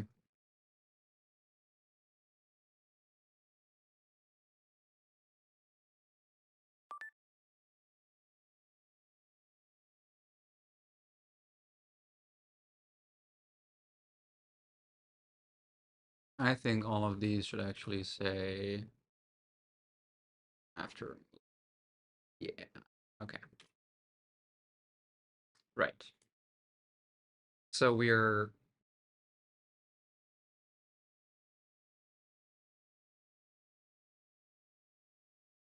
at 1 of 1. So we're at 2, 52, 102, 152. So we're right here. Now, since we're at 10, this means we should run into x equals 1 and y greater equals 2. Perfect. In this case, y will be equal to 2 and x will be equal to minus 50. So how is it possible that 152 minus 50 is minus 48? That's an excellent.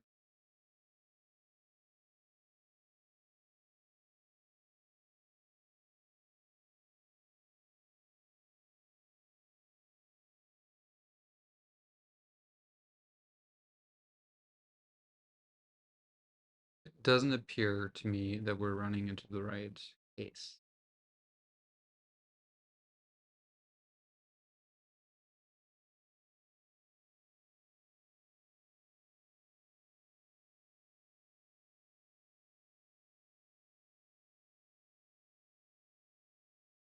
Well, we should probably be printing the different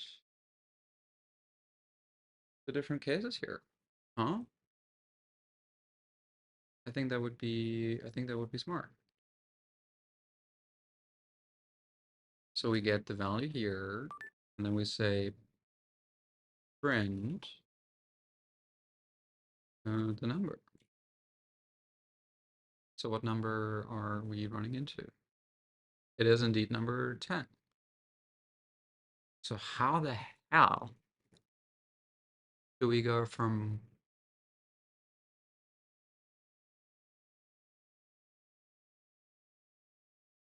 y greater than 152 to y? What the heck? So we're turning y and x in flipped order.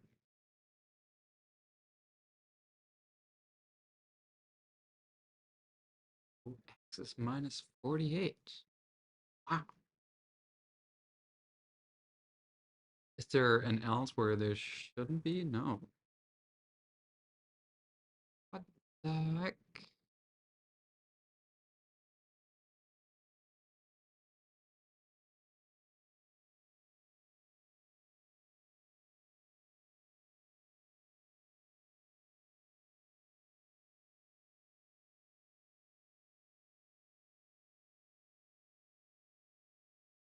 What the heck? What the heck?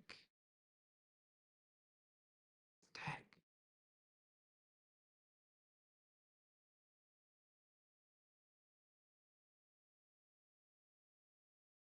I am extremely confused. I have no idea what's happening. I have zero. Uh, like, if I should be printing new P here before we do the walk, it is going to be this exact thing without the transition, right? So how in the world does x equal minus, like, damn sense?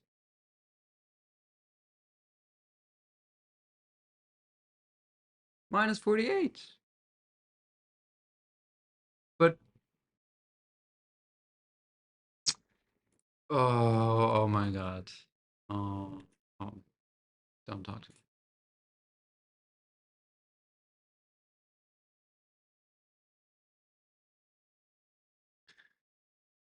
Oh boy.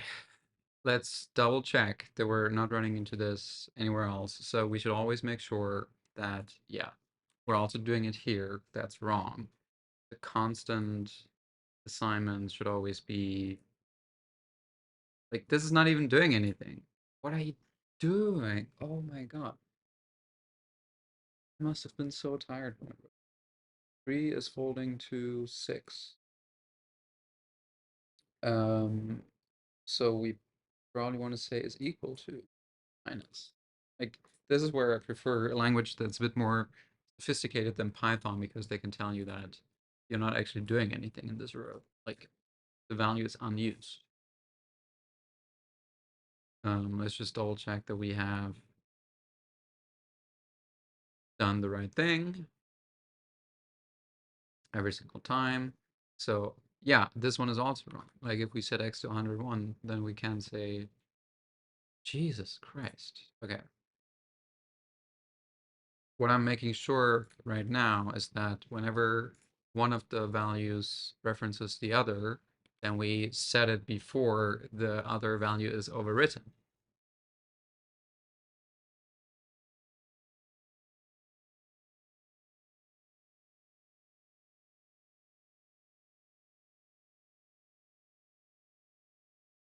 Okay, perfect. So here, I now want to make sure that this stuff is always commented out, because we don't need to see this anymore.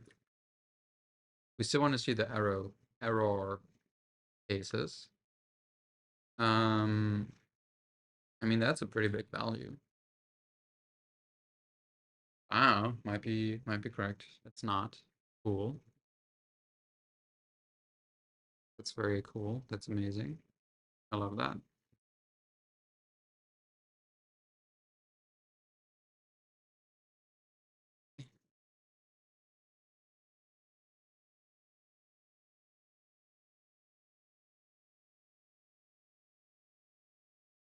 Did I start at a new position maybe? Did I miss that somehow?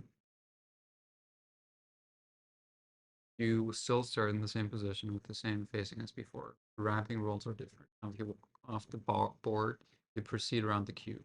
From the perspective of the map, this can look a little strange. In the above example, if you are at A, move to the right. Oh, the facing is messed up as well. So I think as soon as I've properly fixed the facing,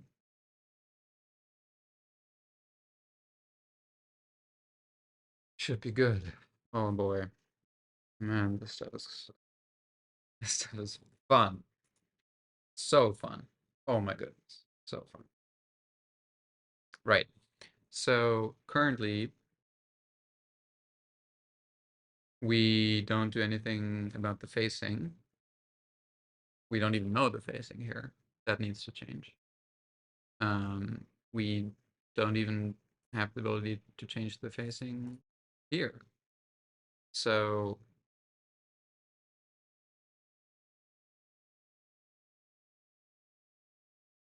we should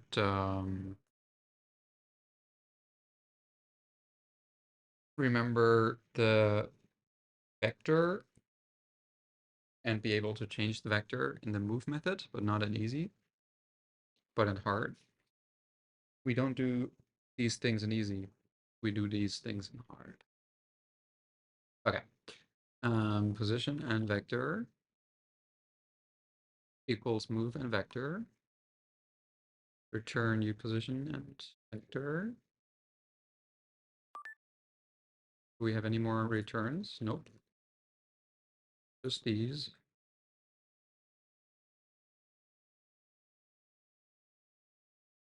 One, two, three, four. MV, MV, MV, MV.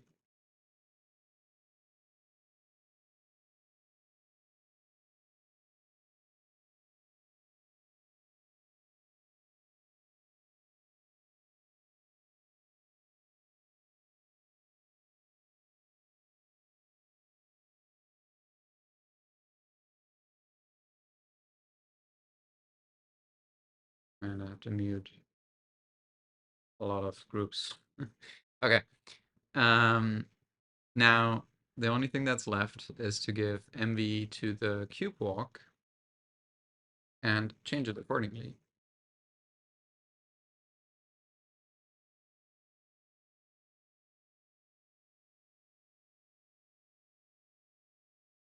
And I guess we could change it to the left, to the right, and also flip it.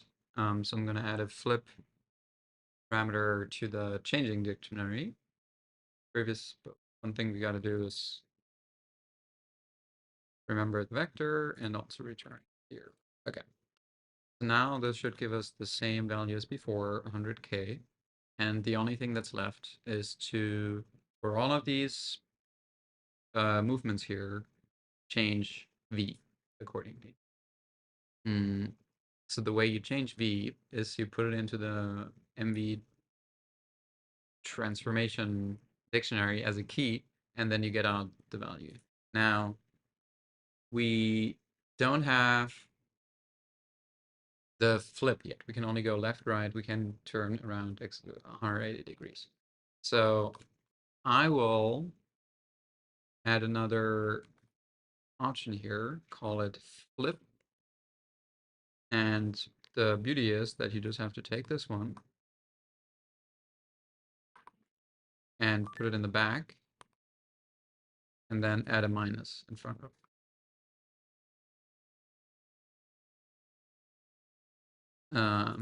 Which means we remove this minus, we add a minus here, we remove this minus, and we add a minus here. Now we have left, right, and flip it.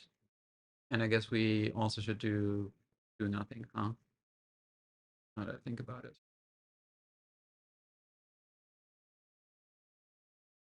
Well, we don't have to do nothing. We can just do nothing. Okay. So now let's figure out which way we turn. Okay.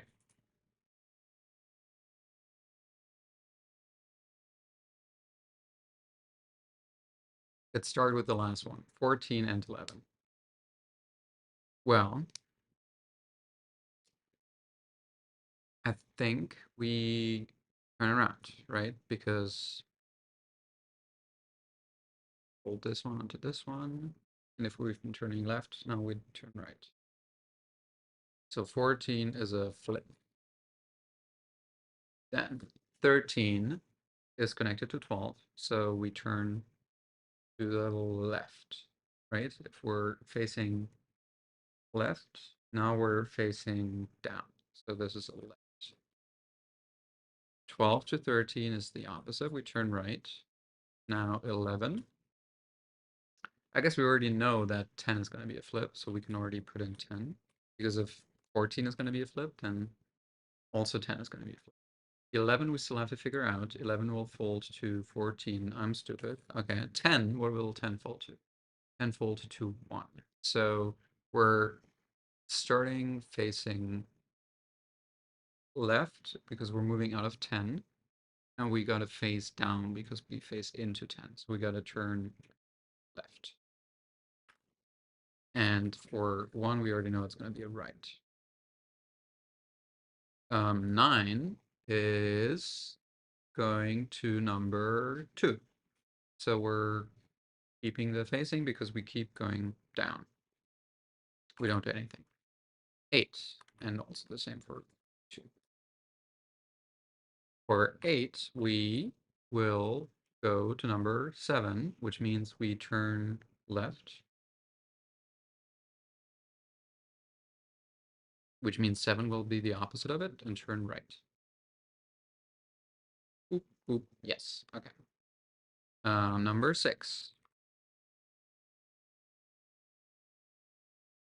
We will go to number 3, which means we previously went to the right, now we go to the left. It's going to be a flip, which also means that 3 is going to be a flip. And now we only got 4 and 5 left. For number 4, it will be a turn to the right, and for 5, it's going to be turned to the left. Okay, awesome. We now have a full list.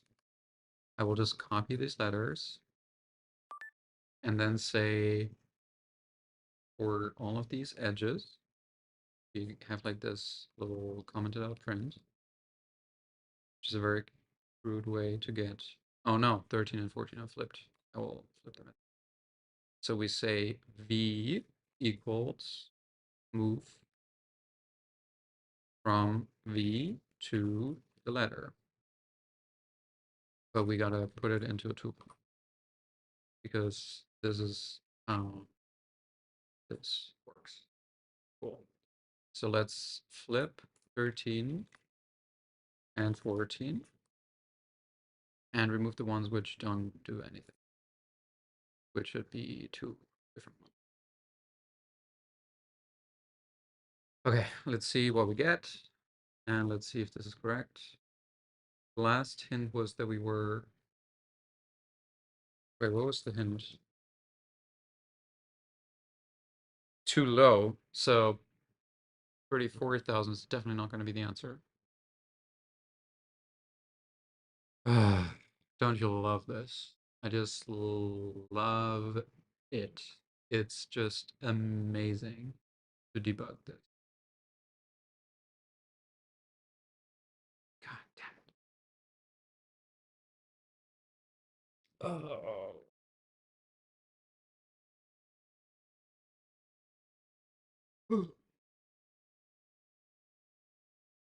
And there has to be a better way to do this, no?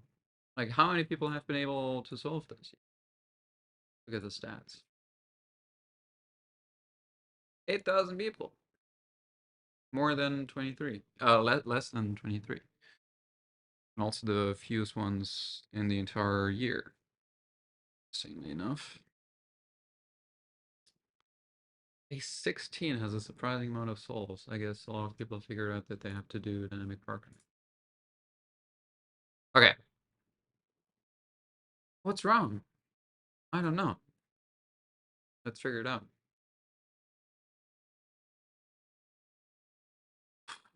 Okay, first sanity check.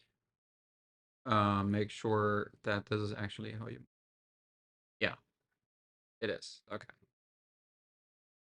Next up.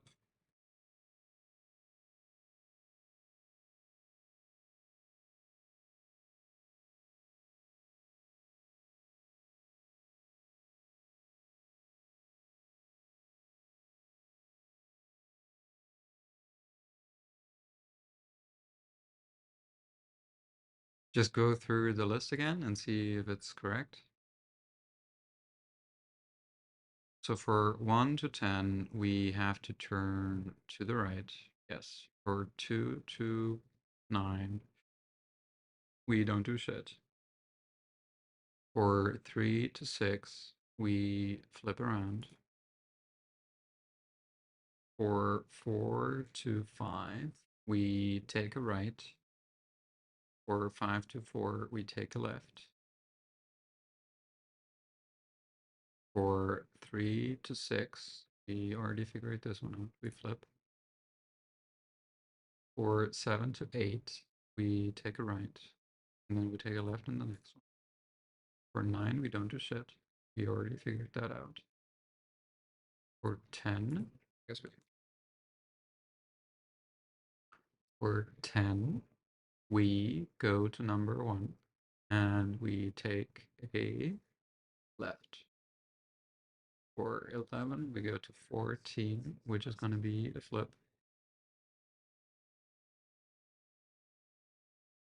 Ah, you know what it is? I think I know what it is. I definitely.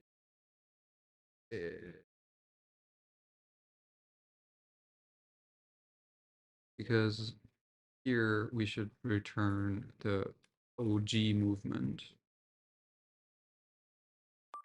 If it's a wall, then we don't. Ah, this is tough.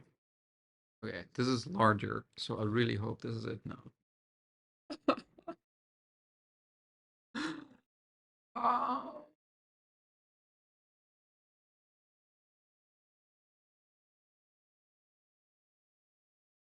My.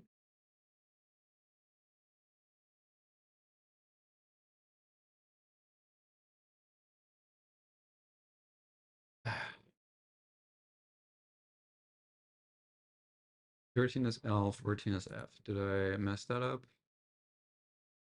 13, 13L, 14F. 13L, 14FL. Yes. Oh, boy. Boy. Okay, we were at this one. Then from 11 to 14, we flip. From 12 to 13, we take a right. From 13 to 12, we take a left. 14 to 11. Okay. So we've double checked all of these now, and we also figured out that we should not change the movement if we hit a wall, because then we revert. This is superfluous.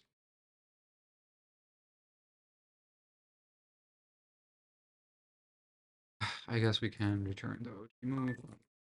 Change anything at this point. Ah!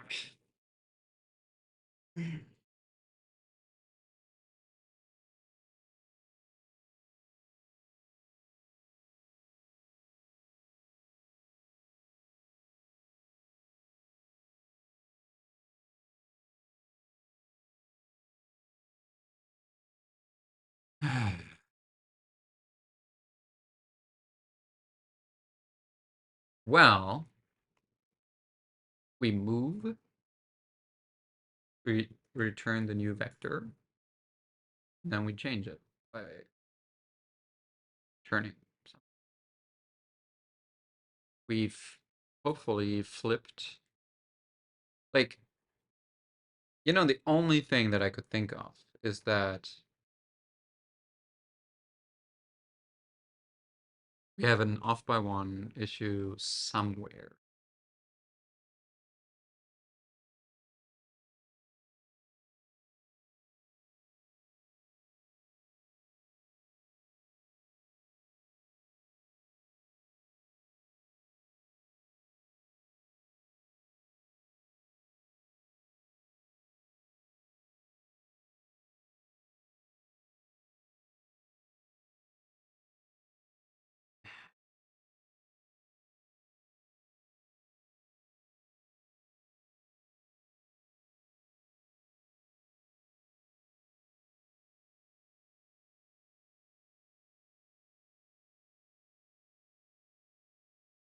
So how do we find it? I'm reading the code again and again and again.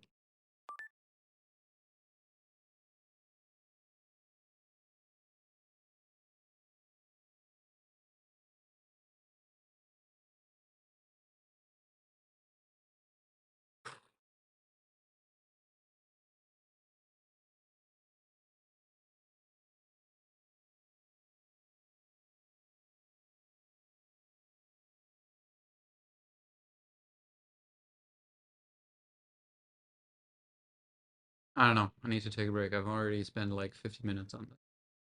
And I still haven't solved it. I'll talk to you next time. Promise, immediately back. So for day 22, I have some news to share. First of all, I mean, you might be able to see that there's 3 changes here. And this is because I already added this change to my git stash stage, but I haven't committed it yet. So I wanted to highlight these lines. The code you see now is exactly like I left it off in the last stream, but there's 4 mistakes here, in my opinion. I just went through all of this. First of all, I had an idea for a systemic issue that I might have here, and I found 2 places where the systemic issue is taking place. I just want to very quickly bring the draft over here in a split screen because it's going to make it way easier to explain.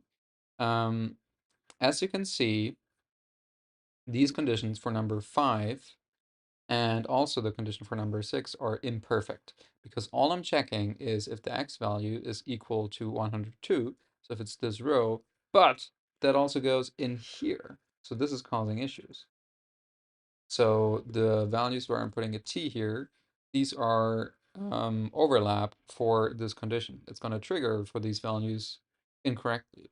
So of course, what we should be doing is to also check if y is greater than or equals to 52, because then these t's are not going to detect.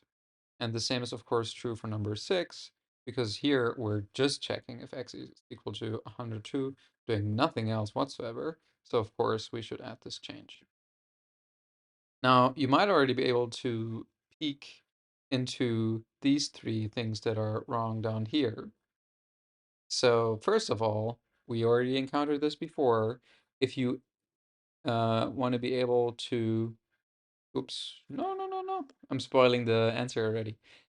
If you want to be able to use y as a way to form your x, then you have to make sure that you do this before changing the y. Here we're doing it correctly. Where I just showed it to you, we're also doing it correctly. But here you can see now it's double because this is what it looked like before, but that's of course complete garbage, because why should you do y plus 50 if y has already been set? Of course, it's supposed to be down there. First, you use y to form your x value, and then you set y accordingly. Now, up here and down there, and you've already seen me spoil it, we just have a simple off by 1 mistake. We're setting this to be plus 50 while it should really be plus 100. As you can see, the way I set this up in my little draft area is a little bit confusing because it looks a little bit shifted to the right. But here, for quadrant number 1, we're really in the x quadrant 2 and in the y quadrant 1. So this is here coordinate 0, 0, and then we move 1 quadrant over. While we want to split this one over all the way down to number 10, which is not in quadrant 2, which would be down here, but instead in quadrant 3, 4. So we have to add not 50, but 100, because we're moving 2 quadrants down in comparison to our x value. And the same is of course true in the reverse. So now you can see all of the changes are in sync with my git stage. And if you run this now, and this is a bit of a spoil, I already found out that this is different from all of our answers. So we can see we previously said 180,000 was too high. We had 107,000 was too low. So now this new value that we found is exactly in the middle, and I think this is correct. And I'm gonna submit it, and boom, we got part 2 complete. Finally, the stupid cube and wrapping around it is finally solved. What a relief. So now let's take a quick look at the calendar. Boom, another star has been filled out. Now what's missing? I have still no clue how to do 19. I have a clue how to do 23. I've just been lazy and haven't found the time to do it. And for 16, we have to employ some dynamic programming. I'm making progress going through my dynamic programming YouTube videos. I think it's going to be possible to solve this one with DP. And then we have this one in the bank. Then we're only missing day 19 and day 23. And for day 23, we just have to do something that's kind of similar to Game of Life from Conway. And for day 19, I have some ideas of how to approach it. I'm still not 100% confident. I feel like part 2 is going to really screw us over. But let's see. I think there's 3 more streams to go. One for dynamic programming, one for Conway's Game of Life, and one for the weird building robots challenge, where I really have no idea. I think I have to Google some algorithms for this one. It's gonna be tough. But yeah, man, it feels great to finally be done with um, git commit, finally solve day 22, and then boom, git push it. And of course, we're gonna do a push for solve part 1 of day 25. Okay, so these are all now in the Git repository. I have no idea what I changed here. I'm just going to discard that change. Um, and I'm looking forward to solving these last days. It's been a very fun year, and I'll see you around at some point. Merry Christmas and have a good night.